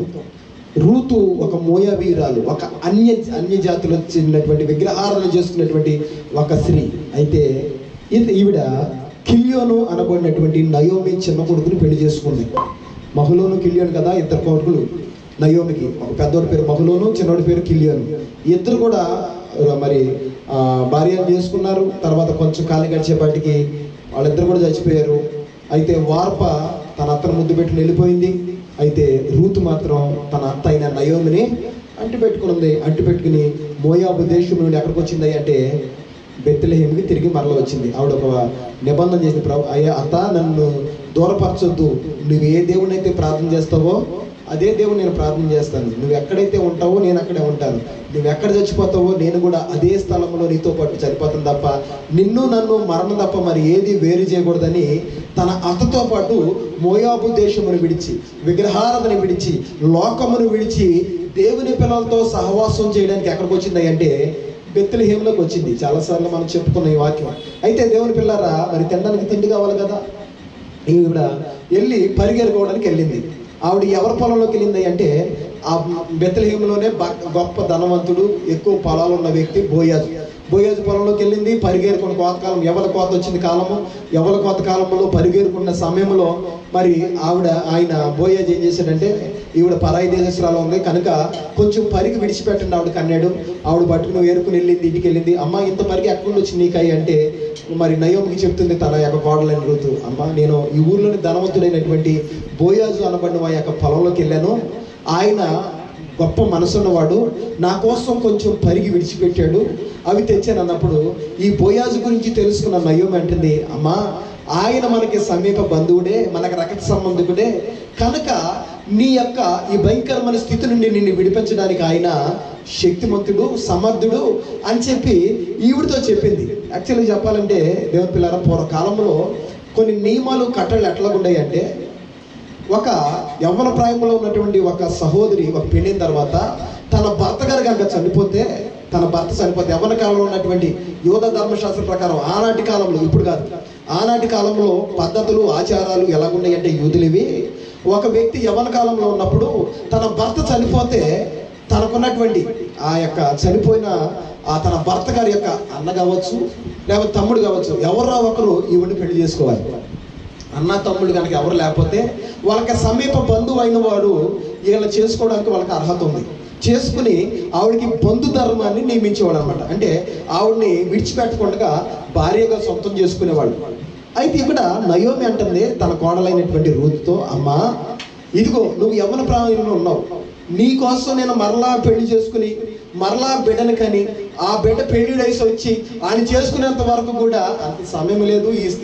ఈ వృద్ధాప్యంలో నేను మరలా పెళ్లి చేసుకుని నేను బిడ్డను కనలేను గనక ఒక పని చేయి నువ్వు, ఏంటంటే ఇదిగో ఏ వ్యక్తి అయితే నీ మీద దయతలిచి నీకు పరిగణించాడో ఆ బోయాజు నీకు సమీప బంధువుడు. ఎవరంట చెప్పాలి, ఎవరు నీకు సమీప? నేను చెప్పాను కదా, ఇప్పుడు ఒక వ్యక్తి యవ్వన ప్రాయంలో తన భర్తను కోల్పోతే తనకి ప్రభునందు ఆ బంధు ధర్మాన్ని నియమించడానికి చనిపోయిన తన భర్త యొక్క తమ్ముడైనా అన్నయ్య అయినా తనను పెళ్లి చేసుకోవచ్చు. లేకపోతే ప్రభునందు ఏం బిళ్ళరా, వీళ్ళ అన్నతమ్ములు కనుక ఎవరో లేకపోతే అలాగే సమీప బంధువులు ఎవరైతే ఉంటారో, ఇంకా వరుసైన వాళ్ళు ఎవరైతే ఉంటారో వాళ్ళు ఆ యొక్క చనిపోయినటువంటి ఆ యొక్క వ్యక్తి యొక్క భార్యని సొంతం చేసుకోవడానికి వాళ్ళకి అథారిటీ ఉంది. ఇది యూదుల ధర్మశాస్త్రం ప్రకారం. ఈవిడ చెప్పింది, అమ్మ అతను మనకి సమీప బంధువుడు కనుక ఈ వైద్య స్థితి నుండి నిన్ను విడిపించడానికి ఆయన సమర్థుడైన వాడు, ఆయనకి అవకాశం ఉంది కనుక నువ్వేం చేద్దామంటే, ఇదిగో బోయాజు రాత్రికాల సమయంలో ఎవరు కోసేసి అవి నూరు చేసి కళ్ళం వేశాడు. బోయాజు కళ్ళంలో పడుకుంటాడు రాత్రికి. నువ్వు వెళ్ళి ఏం చేస్తావంటే, అందరూ పడుకున్న తర్వాత వెళ్ళి అతని కాళ్ళ దగ్గర నువ్వు పడుకో. అతను మెలకు వచ్చి లేచినప్పుడు నువ్వు చెప్పవలసింది ఏంటంటే, ఆయా నేను నీ దాసురాలని, ఇదిగో నువ్వు నాకు సమీప బంధుడివి, నువ్వు నా వైద్య స్థితి నుండి నన్ను విడిపించడానికి నీకేముంది అంటే అర్హత ఉంది కనుక నీ దాసురాలనైనా నన్ను క్షమించి నీ దాసురాలనైనా నా మీద నీ కటాక్షం ఉంచు, నీ కొంగు నా మీద కప్పు అని చెప్పి తన అత్త అయినటువంటి నయోమి తన కోడలకు ముస్తాబు చేసి ఎక్కడ పంపించింది అంటే బోయాజు కళ్ళం దగ్గరికి పంపించింది. దేవునికి స్తోత్రం చెల్లిద్దాం. ప్రభునందేని పిల్లరా, ఇది ఆత్మీయ కోణంలో చూడాలి. మనం శ్రద్ధగా ఆలకించండి. బోయాజు మన ప్రభు అయినటువంటి యేసయ్యకు సాదృశ్యంగా ఉంటే ఈ రూతు ప్లేస్లో నువ్వు, ఈ రూతు ప్లేస్లో నన్ను పెట్టుకుని కనుక ఈ వాక్యాన్ని మనం ధ్యానం చేసుకుంటే ఇక్కడ ప్రభునందేని బిళ్ళరా, ఈ బోయాజు దగ్గరికి రూతు ఏ విధంగా వెళ్ళిందో వెళ్ళి ఏం చేసింది అంటే, ఆ రాత్రికాల సమయంలో ఈ బోయాజు అన్నపానములు ముగించుకుని అక్కడ ఆ పొలంలోనే ఎక్కడైతే ప్రభునందేని బిళ్ళరు ఈ కళ్ళములో ఎవరు కోసి నూర్చి కళ్ళ వేశారో ఆ కళ్ళం దగ్గర ఆ రాత్రికాల సమయంలో కాపలాగా పడుకున్నాడు.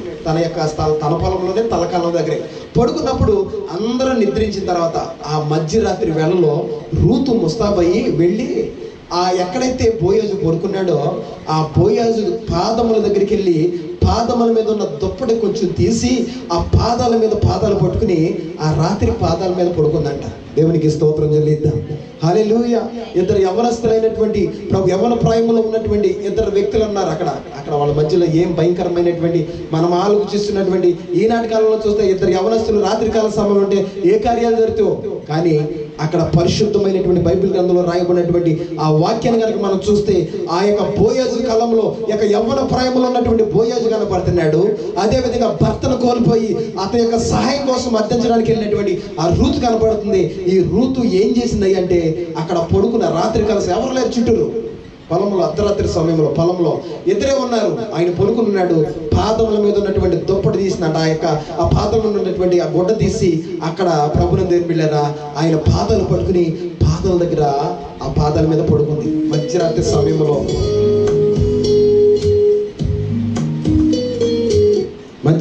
సమయంలో ప్రభునందు బిళ్ళారా బోయాజుకు మెలకు వచ్చింది. మెలకు వచ్చి లేచాడు. లేచి అమ్మా నువ్వు ఎవరివే? ఈ సమయంలో ఎవరు లేనటువంటి సమయంలో ఇదిగో ఎవరి ప్రాయంలో నువ్వు నా పాదాల దగ్గర కూర్చొని అసలు నువ్వు ఎంతకి ఎవరివి అంటే ఆవిడేం చెప్పింది తెలుసా? అయ్యా నేను నీ దాసురాలనైనా రూతును. నేను ఏమంటాను, నీకేమంటారా? నీ దాసురాలనైనా కనుక నువ్వు నాకేమవుతావు అంటే సమీప బంధువుడు అవుతావు. కనుక నీ దాసురాలనైనా నా మీద నీ కొంగేం చేయమంటుండే కప్పమంటుంది. నీ జాలి నీ దయ నా మీద చూపించని చెప్పి పాదాలు పట్టుకుని ఏం చేసిందంటే ప్రతిమలాడుకుంటుంది. దేవునికి స్తోత్రం చెల్లిద్దాం. హల్లెలూయా. ప్రభునందు బిడ్డలారా ఈ శ్రేష్టమైనటువంటి సమయంలో దేవుడు మనతో మాట్లాడుతున్నాడు. ఏంటంటే ఈ రూతు ఏ విధంగానైతే బోయాజు పాదములు పట్టుకుని బ్రతిమలాడుకుందో తన స్థితిని తన పరిస్థితిని మార్చగలిగినటువంటి ఆ బోయాజు దగ్గరికి వెళ్ళి పాదములు పట్టుకుని బ్రతిమలాడుతుంది. అయ్యా నేను నీకు సమీప బంధువురాలని కనుక నీ దాసురాలని నేను నీకు లోబడి ఉంటాను. నీ దాసురాలనైనా నా మీద నీ కొంగేం చేయంటే కప్పు. నా స్థితి నుండి నేను ఉన్నటువంటి ఈ స్థితి నుండి నన్ను విడిపించడానికి నువ్వు ఒక్కడివే సమర్థుడివి. నీకు ఒక్కడికే అవకాశం ఉంది. కనుక నీ దాసురాలనైనా నా మీద నువ్వేం చేయంటే నీ కొంగు కప్పమని బ్రతుములు ఆడుకుంటుంది పాదాలు పట్టుకుని. ఈరోజు ప్రభునందు బిడ్డలారా ఇదిగో మనము కూడా దేవుని బోయాజు మన దేవునికి సాదృశ్యకుంటే, రూతు నీకు నాకు పోలికగా ఉంటే ఇదిగో మన జీవితంలో ఉన్నటువంటి ప్రతి సమస్య నుండి, ప్రతి విధమైనటువంటి బంధకము నుండి, ప్రతి విధమైన పరిస్థితి నుండి మనల్ని విడిపించగలిగినటువంటి వాడు సర్వశక్తి కలిగిన మన ప్రభువైన యేసయ్య. దేవునికి స్తోత్రం చెల్లిద్దాం. హల్లెలూయా. ప్రభునందు దేవుని బిడ్డలారా ఆ బోయాజుని అడుగుతుంది, అయ్యా నేను నీ దాసురాలు నన్ను తగ్గించుకుంది, నువ్వు నాకు ఏమవుతావు అంటే సమీప దయచేసి నీ దాసురాలనైనా నా మీద నీ కొంగు కప్పు అంటే నేను పడుతున్న ఈ వైదవ్య స్థితి నుండి నాకేంటి అంటే నన్ను విడిపించగలిగిన వాడు నువ్వు అక్కడవే, నువ్వు నాకు సహాయం చేయి, నువ్వు నన్ను కనికరించు, నా స్థితిని మార్చని అతని పాదాలు పట్టుకుని ఏం చేసిందంటే బ్రతిమలాడుకుంది. ఈరోజు దేవుని పిల్లలమైన మనం కూడా ప్రభునందు బిడ్డలారా దేవుని పాదసన్నిధికి వచ్చిన మన బోయాజు మన ప్రభువుని యేసయ్యకు సాదృశ్యకుంటే, రూతు నీకు నాకు సాదృశ్యకుంటే ఆయన పాదాలు పట్టుకుని రూతు ఏ విధంగా తగ్గించుకుందో, ప్రభువా నీ దాసురాలనయ్యా, ప్రభువా నీ దాసునయ్యా, దయతో నన్ను క్షమించి దయతో నన్ను కనికరించి నేనున్న స్థితి నుండి నన్ను విడిపించు అని రూతు ప్రార్థన చేసినట్లుగా, రూతు వేడుకున్నట్లుగా మనం కూడా దేవుని పాద సన్నిధిలో ఏం చేయాలంటే నీరు విడిచి ఆయన పాదేశంగా వేడుకోవాలి. రూతు బతిమలాడుకుందండి. అయితే అప్పుడు బోయాజు ఏమన్నాడంటే, అమ్మా నువ్వు యథార్థవంతురాలవే, నువ్వు నీతిమంతురాలవే. ఎంతోమంది యవనస్తులు ఉన్నారు, నువ్వు యవనస్తులను వెంబడించలా. ఎంతోమంది గొప్ప వాళ్ళు ఉన్నారు, గొప్ప వాళ్ళని కూడా నువ్వేం చేయలేదంటే వెంబడించలా. యవనస్తులు వెంబడించలా, గొప్ప వాళ్ళని వెంబడించలా. కానీ నీకు అర్హత అయిన వాడి దగ్గర, నీ జీవితాన్ని బాగు చేయగలిగిన వాడి దగ్గరికి నువ్వు వచ్చావు కనుక ఇదిగో నాకంటే ముందుగా నీకు సమీప బంధువుగా ఒకడు ఉన్నాడు, వాడు కనుక వద్దంటే తప్పకుండా నేనేం చేస్తానంటే సహాయము చేస్తాను, తప్పకుండా నేను పెళ్లి చేసుకుంటాను. అయితే నువ్వు ఎవరికి కనపడకుండా వచ్చిన దాన్ని నువ్వేం చేయంటే వెళ్ళిపో, రేపొద్దున్న ఈ విషయాన్ని పంచాయతీ దగ్గర తేల్దామని చెప్పి పంపించేస్తా. ఏం చెప్పాడు అంటే, అమ్మా నువ్వు ముసుకేసి వచ్చు కదా ఆ దుప్పడే కింద పరువు, ఒట్టి చేతులతో వెళ్ళడానికి వీల్లేదు అని చెప్పి ప్రభునందు దేవుని బిడ్డలారా తెచ్చుకున్నటువంటి ఆ దుప్పడు అక్కడ పరిస్తే ఈ యొక్క కళ్ళం ఏదైతే ఉందో ఈ కళ్ళంలో నుండి కొలిసి ప్రభునందు దేవుని బిడ్డలారా ఎన్ని కొలలు ఎవలిచ్చాడు ఆయన రాయబడింది అంటే అక్కడ 6 కొలల ఎవలనంట కొలిసిచ్చాడంట. ఎన్ని కొలలు అంటే 6 కొలలు. ఒక్క కొల వచ్చి అంటే ఇది హిబ్రూ లాంగ్వేజ్లో వాళ్ళ కొలతలు అనమాట. ఒక్క కొల అనగా అర్థం ఏంటంటే ఎన్ని కేజీలు అంటే 15 కేజీలు అంట. ఎన్ని కేజీలు? ఒక్క కొల వచ్చి 15 కేజీలు. ఎన్ని కేజీలు ఎన్ని కొలలు ఇచ్చాడు అంటే 6 కొలలు. 6 15 ఎంత? 6 10 60, 6 5 30 అంటే ఎన్ని కేజీలు అంటే మొత్తం మన లాంగ్వేజ్లో చెప్పుకోవాలంటే 90 కేజీల యవ్వలనే ఇంక చెప్పాలండి, ఆవిడ మోయలేనంత గొప్ప దీవెన ఆవిడికి ఇచ్చి పంపించేశాడు. దేవునికి స్తోత్రం చెల్లిద్దాం. హల్లెలూయా. ఇదిగో బోయాజు దగ్గరకు వచ్చినటువంటి రూతు ఒట్టి చేతుల్లో వెళ్ళ. దేవునికి స్తోత్రం చెల్లిద్దాం. బోయాజును బతుకులాడుకున్న బోయాజు రూతుని ఒట్టి చేతులతో పంపల. ఆవిడ మోయలేనంత విస్తారమైనటువంటి ఆ యవ్వలనిచ్చి ఈ యొక్క ప్రభునందేని మిల్లరా ఈ యొక్క రూతుని బోయాజు ఇంటికి పంపించాడు. దేవునికి స్తోత్రం చెల్లిద్దాం. బోయాజు ఒక మానవుడు, రూతు తన సహాయాన్ని కోరడానికి వెళ్ళినటువంటి ఒక స్త్రీగా కనపడితే, బోయాజే తన దగ్గరకు వచ్చినటువంటి స్త్రీని ఒట్టి చేతులతో పంపకుండా తన మోయలేనంత విస్తారమైనటువంటి యవ్వలను పంపిస్తే, మన దేవుడు సర్వాధికారి. దేవునికి స్తోత్రం చెల్లిద్దాం. సర్వశక్తిమంతుడు. దేవునికి స్తోత్రం చెల్లిద్దాం. ఆయన వాక్యలో రాయబడింది, అడిగిన వాటికంటే, ఊహించిన వాటికంటే అత్యధికమైన మేలుల చేత మనం నింపగలిగినటువంటి దేవుని సన్నిధికి మనం వచ్చామని అపోస్తలుడైన పౌలు గారు తన వాక్యంలో తెలియపరిచాడు. దేవునికి స్తోత్రం చెల్లిద్దాం. ఒక నరుడే, ఒక మనిషే తన దగ్గరకు తన సహాయం కోసం వచ్చి తన పాదాలు పట్టుకుని అర్థించిన వ్యక్తిని సమృద్ధిగా మోయలేనంత ఆశీర్వాదం ఇచ్చి పంపిస్తే, తన పిల్లలమైన మనము ఆయన పాదాలు పట్టుకుని, ప్రభువా నువ్వే నాకు దిక్కయ్యా, నేను నీ దాసురాలని తగ్గించుకుని దేవుని పాదాలు కడుగుతూ దేవుని సందులో ప్రార్థిస్తున్న మనల్ని తప్పకుండా దేవుడు నింపి పంపించే దేవుడు ఆయన. దేవునికి స్తోత్రం చెల్లిద్దాం. హల్లెలూయా. ఈ దుప్పటి ఏమైపోయిందయ్యా అంటే నిండిపోయింది. దేంతో నిండిపోయింది? యవ్వల చేత నిండిపోయింది. 90 ఇంక చెప్పాలంటే 90 కేజీలు ఒక ఆడమ్మాయి మోసుకెళ్ళగలుగుతారా? 90 కేజీల యవ్వలని 6 కొలల యవ్వలను కొలుసిచ్చాడంట. ఈవిడ మోయలేనంత విస్తారమైనటువంటి యవ్వలను పట్టుకుని తన ఇంటికి వెళ్ళింది. తన మరుసటి రోజు ప్రభునందేని మిల్లరా అతడు ఊరిగమన దగ్గర నిలబడ్డాడు. అటుగా వెళుతున్న తన సమీప బంధువుని పిలిచాడు. అయ్యా, ఇదిగో మనూరు నయోమి అనేటువంటి వ్యక్తి వచ్చి, మనకు ఆవిడ సమీప బంధువు, ఆవిడ కోడలు రూతు తన భర్తను కోల్పోయి వైధవ్య స్థితిలో ఉంది. ఆవిడ పరిస్థితిని విడిపించడానికి నాకంటే ఎక్కువగా నీకు అర్హత ఉంది, కనుక నువ్వు ఆ బిడ్డను చేర్చుకుంటావంటే నాకు వద్దని చెప్పి యూదుల ఆచారం ప్రకారం ఒక చెప్పు తీసి గిరాటేశాడు. అయితే బోయాజు అంటున్నాడు, ఇదిగో విసిరివేయబడిన చెప్పు, పారవేయబడిన చెప్పు నాకు కావాలని చెప్పి విసిరేసిన చెప్పును తీసుకున్నాడు. రూతును సొంతం చేసుకున్నాడు. దేవునికి స్తోత్రం చెల్లిద్దాం. రూతు స్థితిగతులను మార్చేశాడు. ప్రభునందేని దౌర్భాగ్య స్థితిలో ఉన్నటువంటి రూతుని అందలెక్కించాడు. దేవునికి స్తోత్రం చెల్లిద్దాం. హల్లెలూయా. ఇదిగో ఒక మనిషి పాదాలు పట్టుకున్న రూతు జీవితమే ఉన్నతమైన స్థితిలోకి హెచ్చించబడితే, ఈ రోజు నా దేవుడు మాట్లాడుతున్నాడు, ప్రభునందేని బిళ్ళరా నువ్వు ఓపు కొనగలిగితే, అడిగే మనసు నీకు ఉండగలిగితే, తగ్గించుకున్నటువంటి దీన స్థితి నీకు ఉండి ప్రభు పాదాలు పట్టుకోగలిగితే, ఏదైతే నువ్వు అడుగుతున్నావో, ఏదైతే ప్రభు నుండి అర్థిస్తున్నావో, నువ్వు అడిగిన దాటికంటే, నువ్వు ఊహించిన వాటికంటే అద్భుతము చేయడానికి నా దేవుడు ఇంకా సజీవుడిగా ఉన్నాడు. దేవునికి స్తోత్రం చెల్లిద్దాం. హల్లెలూయా. నమ్మండి దేవుని బిడ్డలారా, నువ్వు దేవుని ద్వారా ఏం ఆశిస్తున్నావో నమ్ము. నువ్వు దేవుని ద్వారా ఏం కోరుకున్నావో, నువ్వు అడిగిన ప్రతి దానికి 2 అంతల దీవెన నా దేవుడు నీకు ఇవ్వబోతున్నాడు. అయితే మనకు కావాల్సింది ఏంటంటే, దేవుని దగ్గర రూతు వలె తగ్గించుకుని ఆయన పాదాలు పట్టుకుని బతుకులాడే అనుభవం నీకు కావాలి. దేవునికి స్తోత్రం చెల్లిద్దాం. మరి ప్రార్థన చేయగలుగుతున్నాం ఆ దేవుని సన్నిధిలో. చాలా మందికి ఒక దౌర్భాగ్య స్థితి ఏంటంటే, ఇంట్లో బిడ్డల బతుకులు బాగోవు, భర్త స్థితి బతుకులు బాగోవు, ఎటు చూసినా చంద్రవందర గందరగోళం ఉంటుంది. అయినా పట్టుమని మోకరించి 10 నిమిషాలు ఏం చేయరు అంటే ప్రార్థన చేయరు. టీవీల దగ్గర గంటలు కూర్చుంటారు. పనికి మాలిన సోదంతా వేసుకుంటారు లోకంలో బయట. కానీ తన స్థితిగతులు మార్చబడే ఒక 10 నిమిషాలు ప్రభు పాదాలు పట్టుకుని ఏం చేయలేరు అంటే ప్రార్థన చేయాలి. రోజు ప్రభు రూతు మనకు పాఠం నేర్పింది ఏంటంటే, తన బ్రతుకు మార్చడానికి అర్ధరాత్రి సమయం ఒక యవ్వన కాలం ఉన్న స్త్రీ, అందరూ ఏమనుకుంటారన్న ప్రభునందే భయంలో ఉండొచ్చు, కానీ భయాలన్నీ పక్కన పెట్టేసింది. నా స్థితిని వెళ్ళి ఆయన పాదాలు పట్టుకుంటే మారుస్తాడని చెప్పి తగ్గించుకుంది. వెళ్ళి పాదాలు పట్టుకుని కన్నీరు విడిచింది. అయ్యా, నా జీవితాన్ని నీ చేతులకు అప్పచెప్తున్నానని బోయాజు అన్నప్పుడు, బోయాజు తన స్థితిగతులు ఏం చేశాడంటే మార్చివేశాడు. ఆయన పాదాలు పట్టుకుంటే, ఓ తల్లి ఇతను మాట్లాడుతున్నాడు, దేవుడు నీ బిడ్డల బ్రతుకులు బాగుపడాలంటే నువ్వు దేవుని పాదాలు పట్టుకుని, ప్రభువా నా బిడ్డ పరిస్థితులు మార్చండి అయ్యా, నా కుటుంబ పరిస్థితులు మార్చండి అని చెప్పి నువ్వు దేవుని పాదాలు పట్టుకుంటే తప్పకుండా నీ కన్నీటి యొక్క ప్రవాహంలో నీ వ్యాధులన్నీ కొట్టుకుపోయేటట్టుగా చేస్తాడు నా దేవుడు. దేవునికి స్తోత్రం చెల్లిద్దాం. హల్లెలూయా. మనుషుల మాటలు నమ్ముతామండి, ప్రభునందే పోగిరిగల మాటలు ఎవడెవడో ఏదో చెప్తే అన్నీ నమ్మేతాం, అన్నీ చెప్పేస్తాం, అన్ని మాటలు నమ్మేతాం. కానీ నమ్మాల్సిన మాటలు మాత్రం మనం ఏం చేయలేకపోతున్నామంటే నమ్మలేకపోతున్నాం. ఈరోజు నా దేవుడు మాట్లాడుతున్నాడు. నమ్మండి, విశ్వసించండి, ప్రభు పాదాలు పట్టుకోండి. ఆయన నీకు కనుకరించేంత వరకు కన్నీరు పెట్టుకోండి. ఒక సమయాన్ని కేటాయించుకోండి. ప్రభు సన్నిధిలో మీరు గోజాడండి. తప్పకుండా మీ స్థితిగతులు నా దేవుడు మార్చునుగాక.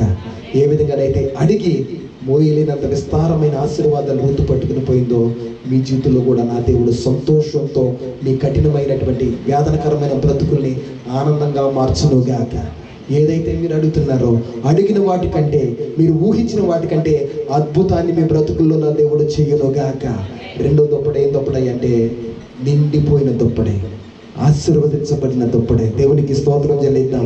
ఎలా నిండింది, ఎలా ఆశీర్వదించబడింది అంటే, ప్రభునందు బిడ్డలారా, దేవుని బతుకులాడుకోవటం ద్వారా ఆ దుప్పటి ఏమైపోయిందంటే నిండిపోయింది. ఉందా నీకు బతుకులాడుకున్న అనుభవం? ప్రార్థన చేసే అనుభవం ఉందా? ఏదో ఒక సమయం కేటాయించుకో, ప్రభు పాదాలు పట్టుకో, ప్రార్థన చేయి. అయ్యా, నేను ఆదివారం ప్రార్థనలకు వెళ్తున్నాను కదండి, శుక్రవారం ప్రార్థనలకు వెళ్తున్నాను కదండి, గృహ ప్రార్థనలకు వెళ్తున్నాను కండి అంటే, ఈ ప్రార్థనలు కాదు, ఈ వెళ్ళినాను వెళ్ళపోయినా మరీ ముఖ్యంగా దేవునితో ఆయన పాదాలు పట్టుకునే ఒక అనుభవం నీకు ఉండాలి. రూతు ఎప్పుడు వెళ్ళింది అంటే ఒంటరిగా వెళ్ళింది. ఎవరి పాదాలు పట్టుకుంది? బోయాజు పాదాలు. నువ్వు కూడా ఒంటరిగా ప్రభు పాదాలు పట్టుకో, ప్రార్థన చేయి. నీ ఒంటరి స్థితిలో ఒంటరిగా చేస్తున్న ప్రార్థన నా దేవుడు దాటిపోయే దేవుడు కాదు. ప్రభు నా స్థితిని జ్ఞాపకం చేసుకోయా, నువ్వు తప్ప నా జీవితాన్ని మార్చగలిగిన వాడి లోకంలో ఎవరు కూడా లేరు, నేను నీ మీద అనుకుంటున్నాను అని చెప్పి భారం అంతా ప్రభు మీద నమ్మకంతో ప్రార్థన చేయి. తప్పకుండా నీ స్థితిగతులు నా దేవుడు విడిపించి నీ జీవితంలో నా ప్రభు గొప్ప కార్యము జరిగింప చేయనుగాక. హల్లెలూయా, హల్లెలూయా. మూడో విషయం కూడా మాట్లాడుకుని మనం ప్రార్థన చేసుకుందామండి.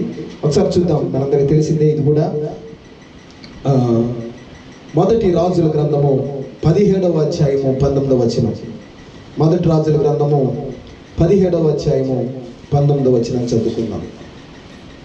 మొదటి రాజులు 19 చదువు. మొదటి రాజులు 19వ అధ్యాయం 19వ వచనం. మొదటి రాజుల గ్రంథము 19వ అధ్యాయము 19వ వచనం చదువుకుందాం.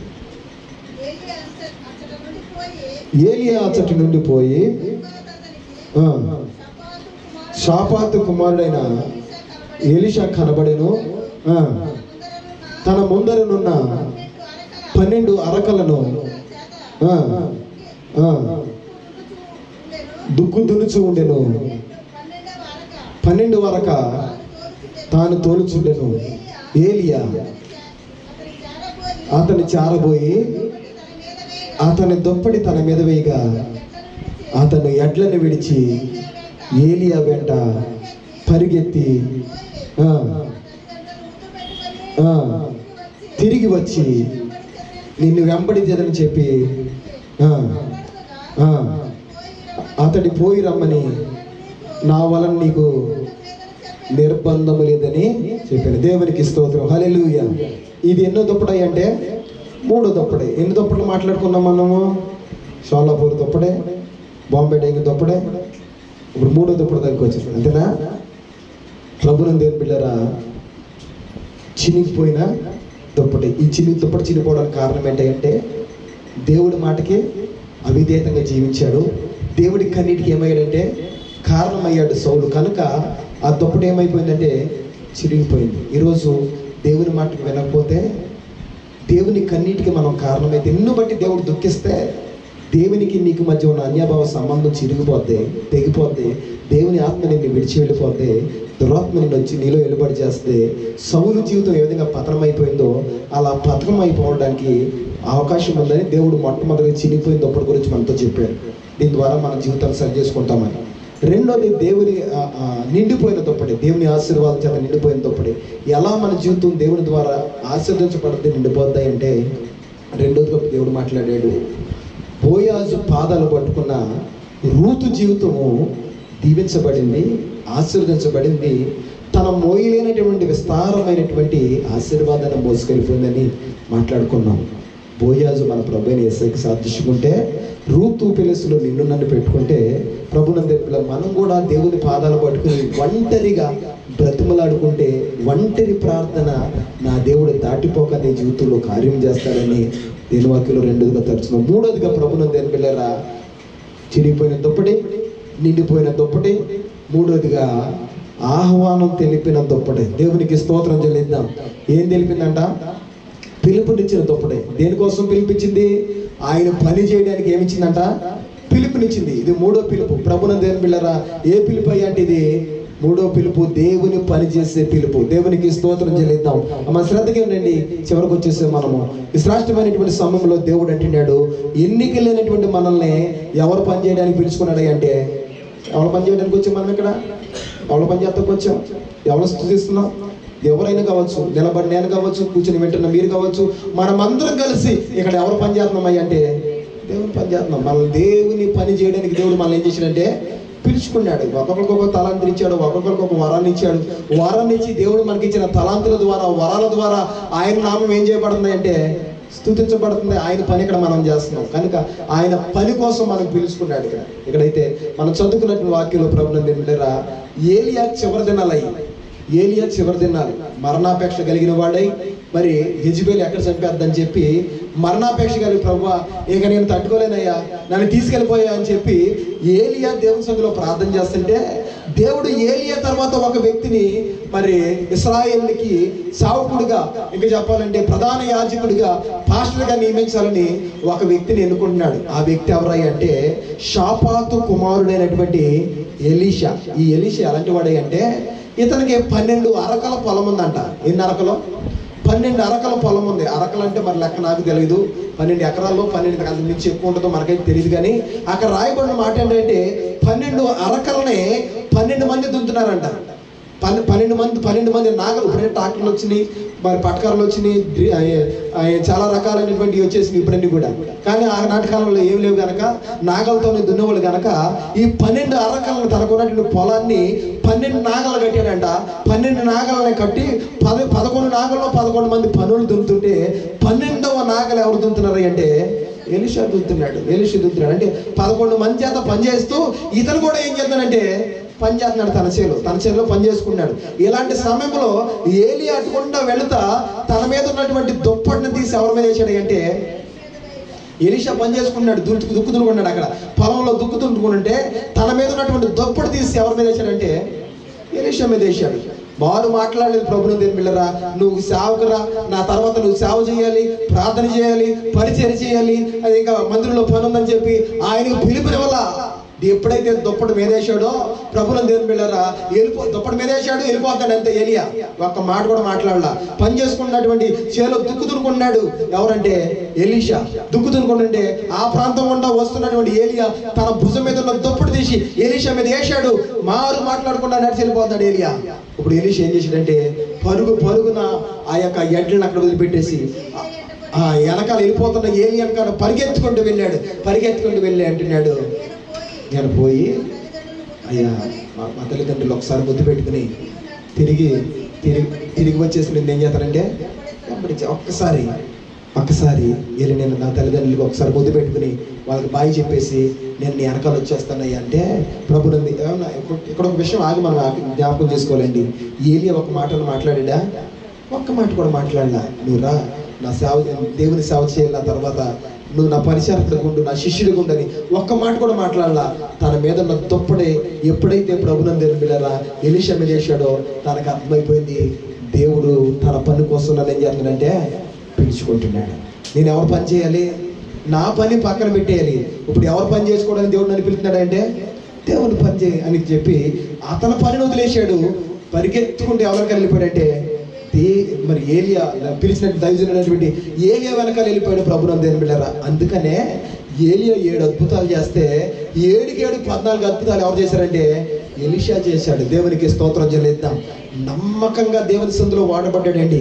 ఈరోజు ప్రభునందు దేవుని బిడ్డలారా, ఈ వాక్యం బట్టి నేను చెప్తున్న మాట ఏంటంటే శ్రద్ధగా ఆలకించండి. దేవుని పని ఉందంటే మన పని అయినా సరే ఏం చేయాలంటే పక్కన పెట్టాలి. ఎవరి పని ముందు చెప్పాలి? ఎవరి పని ముందు? అయితే మనం ఎట్టుంటామంటే ముందు మన పనులన్నీ అయిపోయినాక ఏమన్నా కొంత సమయం ఉంటే అప్పుడు ఎవరు పని చేస్తామంటే దేవుడు పని చేస్తాం. ఈరోజు నా దేవుడు అన్నాడు, ప్రభునందు దేవుని బిడ్డలారా, నీ పనులన్నీ పక్కన పెట్టేసి ముందు నువ్వు ఎవరు పని చేయంటే దేవుని వాక్యం సెలవిస్తుంది, నా పని మీరు చేసిన ఎడల మీ పనులన్నీ కూడా నేను చక్కబెట్టేస్తాడు ఆయన. దేవునికి స్తోత్రం చెల్లిద్దాం. హల్లెలూయా. మనం దేవుని పని చేసే వరకు ఉంటే మనకు కావలసిన సమస్తాన్ని కూడా దేవుడు ఏం చేస్తాడంటే సమకూర్చాడు. అయితే ముందుగా మనము దేవుని పని చేసే మనస్సు మనకు ఉండాలి. ఎలీషాలో ఏం కనపడుతుంది అంటే తన పని పక్కన పెట్టేది. 11 మంది దున్నుతున్నారు, 12ది నేను దున్నుతున్నాను, ఇప్పుడు నేను దున్నేది వదిలేసి వెళ్ళిపోతే నా పని ఎవడు చేస్తాడు అని చెప్పి ఆలోచన కూడా లేకుండా, ఇది ఉన్నా లేకపోయినా నాకు ఏది ముఖ్యమై అంటే నా దేవుని పనే ముఖ్యం, నేను దేవుని పని చేయాలని దాన్ని విడిచిపెట్టేశాడు. ప్రభునందు అని బిడ్డలారా, నష్టమైన కష్టమైన ఎవరు ఎన్నన్నా సరే దాన్ని విడిచిపెట్టేశాడు. దేవుని పని కోసం పరుగులెట్టాడు. దేవునికి స్తోత్రం చెల్లిద్దాం. ఈ శ్రేష్టమైనటువంటి కడవరి దినాల్లో దేవుని కోసం పరిగెత్తే యవనస్తులు మన పరిచర్యలో లేపబడుదురు గాక. హల్లెలూయా, హల్లెలూయా. ఓ ప్రియమైన దైవ జనాంగమా, ఇంతవరకు కూడా నీ పని నువ్వు చేసుకుంటూ నీ పనిలో నువ్వు మునిగిపోతున్నావేమో. నా దేవుడు అన్నాడు, నీ పని నువ్వు చేసుకుంటావని నా దేవుడు నిన్ను పిలవలా. ఎవరు పని చేస్తామని పిలిచాడా అంటే దేవుని పని చేస్తామని పిలిచాడు. దేవునికి స్తోత్రం చెల్లిద్దాం. హల్లెలూయా. ఒకనొక సమయం వచ్చింది, దేవుని పిల్లరా, ఇదిగో దేవుడు నన్ను రమ్మంటున్నాడు, నేను వెళ్ళిపోతున్నాను అని చెప్పి శిష్యులందరూ చెప్తే ఎలీషా అన్నాడు, దైవజనుడా నువ్వు ఎక్కడుంటే నేను అక్కడ ఉంటాను, నేను నీతో పాటు వస్తానంటే, అయ్యా నన్ను మరణం దగ్గరికి రమ్మంటున్నాడు దేవుడు అంటే, నన్ను యోర్దానికి రమ్మంటున్నాడు అంటే నేను యోర్దానికి వస్తాను, నన్ను ఎరుకకు రమ్మంటున్నాడు అంటే ఎరుకకు నేను వస్తాను. ఏలియా ఎక్కడికి వెళ్తే అక్కడికి వెనకాల వెళ్ళిపోయాడు. ప్రభువును దేవుని పిల్లరా, ఒకనొక సమయం వచ్చింది, ఎంత శ్రద్ధాభక్తులతో నన్ను నువ్వు వెంబడిస్తున్నావు, నా నుండి నువ్వేమి నీకేం కావాలి అని అంటే, నీలో ఉన్న ఆత్మ నాకు ఎన్ని పాళ్ళు కావాలంటే 2 పాళ్ళు కావాలి. నువ్వు ఒక రకంగా దేవుని ఆరాధన చేస్తే అంతకంటే రెట్టింపుగా నేను దేవుని ఏం చేయాలంటే ఆరాధించాలి. నీ మీద ఉన్న ఆత్మ కంటే రెట్టింపు ఆత్మ నాకు కావాలి అన్నప్పుడు దైవజనుడు చెప్పాడు, ఇదిగో నువ్వు ఆశ కలిగి ఉన్నావు కనుక దేవుడు నన్ను పిలుస్తున్నాడు, నేను వెళ్ళిపోవడం కనుక నువ్వు చూడగలిగితే తప్పకుండా నువ్వు కోరుకున్నది నీకు దొరుకుద్ది అన్నాడు. దేవునికి స్తోత్రం చెల్లిద్దాం అన్నాడు. యోర్దాను అడ్డంకి వచ్చింది. యోర్దాను ఏం చేసి దుప్పటి పెట్టి కొట్టాడు. కొడతంగానే యోర్దాన్ అనేది ఏమైపోయిందంటే 2 పాయలుగా అయిపోయింది. అవతలకి వెళ్ళిపోయారు, ఇద్దరు వెళ్ళిపోయారు అవతలకి. యోర్దాను మరలా ప్రవహించేస్తుంది వేడిగా. అవతలకి వెళ్ళిన తర్వాత అగ్ని రథాలు వచ్చేసినాయి. అగ్ని రథాలు వచ్చేసి ప్రభునందు పిల్లరా ఏలియాని ఉన్న పాటున పైకి లాగేసుకుంటుంటే ఆ అగ్ని రథాలు పైకి ఏలియాని లాక్కెళ్ళిపోతుంటే వెనకాల పరిగెడుతున్నాడు ఎలీషా, దైవజనుడా నన్ను విడిచి వెళ్ళొద్దు, దైవజనుడాని కేకలు వేసుకుంటూ వెళ్తుంటే ప్రభునందు పిల్లరా వెళ్తూ ఉండగా ఆ పైనుండి ఏలియా భుజం మీద ఉన్న దుప్పటి ఏమైపోయిందంటే, మీరు ఇంటికి వెళ్ళి చదువుకోండి, నేను చదవమంటే 15వ అధ్యాయం. ఆ పైన వెళ్ళిపోతున్నటువంటి ఏలియా మీద ఉన్న దుప్పటే ఎగురుకుంటూ ఎవరి మీదకి వచ్చింది అంటే ఎలీషా మీదకి వచ్చింది. ఇప్పుడు ఆ దుప్పటే అప్పుడు వరకు ఏలియా భుజాల మీద ఉన్న దుప్పటి ఎవరితో భుజాల మీదకి వచ్చింది అంటే ఎలీషా భుజాల మీదకి వచ్చింది. ఇప్పుడు మనోడు ఆయన వెళ్ళిపోయాడు, ఏలియా గారు వెళ్ళిపోయాడు, అగ్ని రథాల చేత కొనుక్కోబడ్డాడు, దేవుడు పిలిచేసుకున్నాడు, వెళ్ళిపోయాడు. ఇప్పుడు ఒంటరి అయిపోయాడు, యోర్దాను అవతల ఉన్నాడు. తిరిగి ఇతను షోమ్రోనికి రావాలి. ఎలా రావాలి? మధ్యలో భయంకరంగా ఉధృతంగా ప్రవహిస్తుంది. ఏంటంటే యోర్దాన్ నది. అక్కడికి వచ్చి నిలబడ్డాడు. అయ్యో నా దైవజనుడు వెళ్ళిపోయాడే అని చెప్పి బాధపడుతూ తన యొక్క భుజం మీద ఉన్నటువంటి ఆ దుప్పటిని తీసి మడత పెట్టి, ఇదిగో ఏలియా ఆరాధించిన దేవుడిని నేను ఆరాధించిన అని చెప్పి ఆ దుప్పటి తీసి యోర్దాన్ మీద కోటేపటికి యోర్దాన్ ఏమైపోయిందంటే 2 పాయలు వెళ్ళిపోయింది. ఎక్కడైతే ప్రభువును నిర్మిడ్లరా ఏలియా తన అద్భుతాన్ని ముగించాడో, తన చివరి యాత్రను ముగించాడో, అక్కడి నుండి ఎలీషా తన కార్యాలు చేయడం ఏం చేశాడంటే మొదలు పెట్టాడు.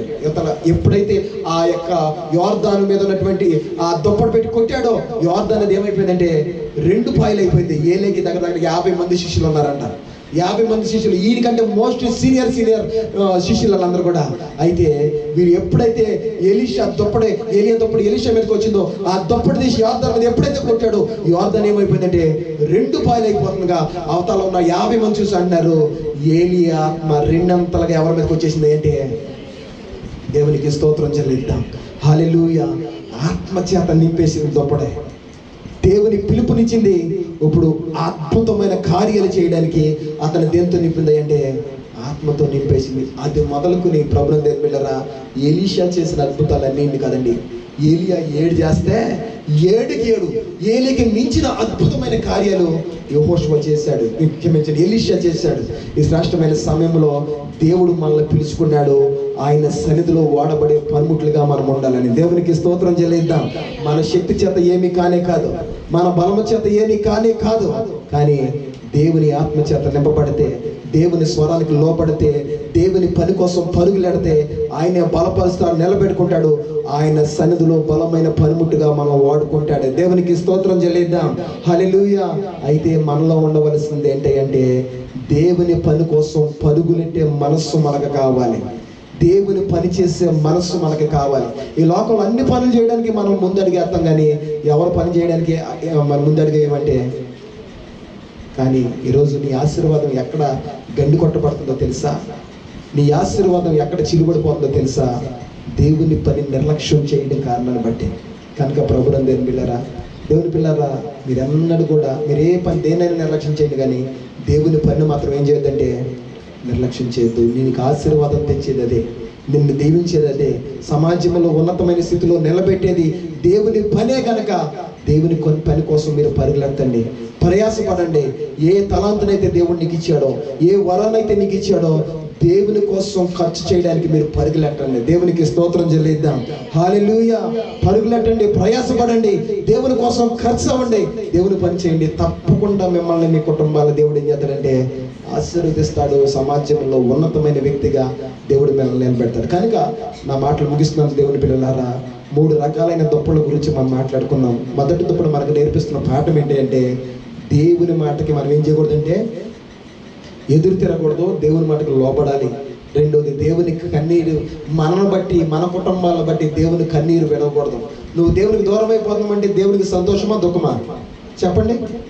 దేవుని పిల్లలారా, మీ కుటుంబం దేవునికి దూరం అయిపోతుందంటే దేవుడు సంతోషిస్తాడా దుఃఖపడతాడా? దుఃఖపడతాడు. కనుక ప్రభువా, నీ నుండి నా కుటుంబం నేను కావచ్చు ఎప్పుడు కూడా ఏమవకూడదంటే దూరం కాకూడదయ్యా. నీ కన్నీటికి నేను కారణం కాకూడదు. నా బట్టి నువ్వు సంతోషించాలి తప్ప నన్ను బట్టి నువ్వేం చేయకూడదంటే సౌలు వలె దుఃఖపడకూడదయ్యా. సౌలు జీవితం వలె నా జీవితం ఉండకూడదని మొదటి దుప్పటి మనకు పాఠం నేర్పిస్తుంది. రెండోది, దేవుని ద్వారా నువ్వు ప్రతిఫలం పొందుకోవాలంటే, దేవుని ద్వారా కార్యం పొందుకోవాలంటే రూతుని మన ముందు పెట్టి దేవుడు చూపించాడు.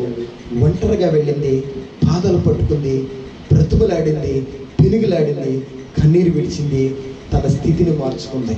నువ్వు కూడా ఒంటరిగా ప్రభు పాదాలు పట్టుకో. నీ ఒంటరి స్థితిలో, నీ ఒంటరి ప్రార్థన నా దేవుడు దాటిపోడు, తప్పకుండా నీ జీవితంలో కార్యం చేస్తాడు. దేవునికి స్తోత్రం చెల్లిద్దాం. మూడోదిగా ప్రభునందు పిల్లరా, ఇది ఏం తెచ్చింది దుప్పటి అంటే ఆహ్వానం తెచ్చింది, పిలుపు, దేవుని పిలుపునిచ్చింది. ఈ వాక్యం, ఈ మూడో మాట మనకి ఏం చెప్తుంది అంటే, మీ పనులు పక్కన పెట్టేయండి. దేవుని పని ఉన్నప్పుడు ముందుగా ఎవరు పని చేయాలంటే దేవుని పని చేయండి, దేవుని పని చేయండి. నువ్వు దేవుని సన్నిధిలో చేసేది కొంచెం, అంతకు నూరంతర దేవుని ఆశీర్వాదాన్ని నా దేవుడు నీకు దయచేయబోతున్నాడు. కనుక ప్రభునందు బిడ్డలారా, ఈ శ్రేష్టమైన సమయంలో ఈ దుప్పటి మనకి ఆధ్యాత్మిక పాఠాలు నేర్పిస్తుంది. కనుక ఈ మధ్యాహ్న సమయంలో ఈ వాక్యం ద్వారా ప్రభు మీతో మాట్లాడాలని, ఎవరైతే దేవుడు ఈ వాక్యం ద్వారా నాతో మాట్లాడాడు, నాలో ఉన్న ప్రతి బలహీనత, నాలో ఉన్న ప్రతి అవిధేయత, నాలో ఉన్నటువంటి ప్రతి లోపాన్ని నా దేవుడు ఎత్తు చూపెట్టాడు. నన్ను సరిచేయడానికి, నన్ను దీవించడానికి, ఆయన పనిలో నన్ను వాడుకోవడానికి ఈ వాక్యం ద్వారా నాతో మాట్లాడన్న వాళ్ళు బిగ్గరగా ఒకసారి దేవునికి స్తోత్రం చేద్దాం. హల్లెలూయా, హల్లెలూయా. మోకరిద్దామండి. కొద్ది మాటల దేవుడు మనందరి హృదయాల్లో ఫలింప చేయును గాక.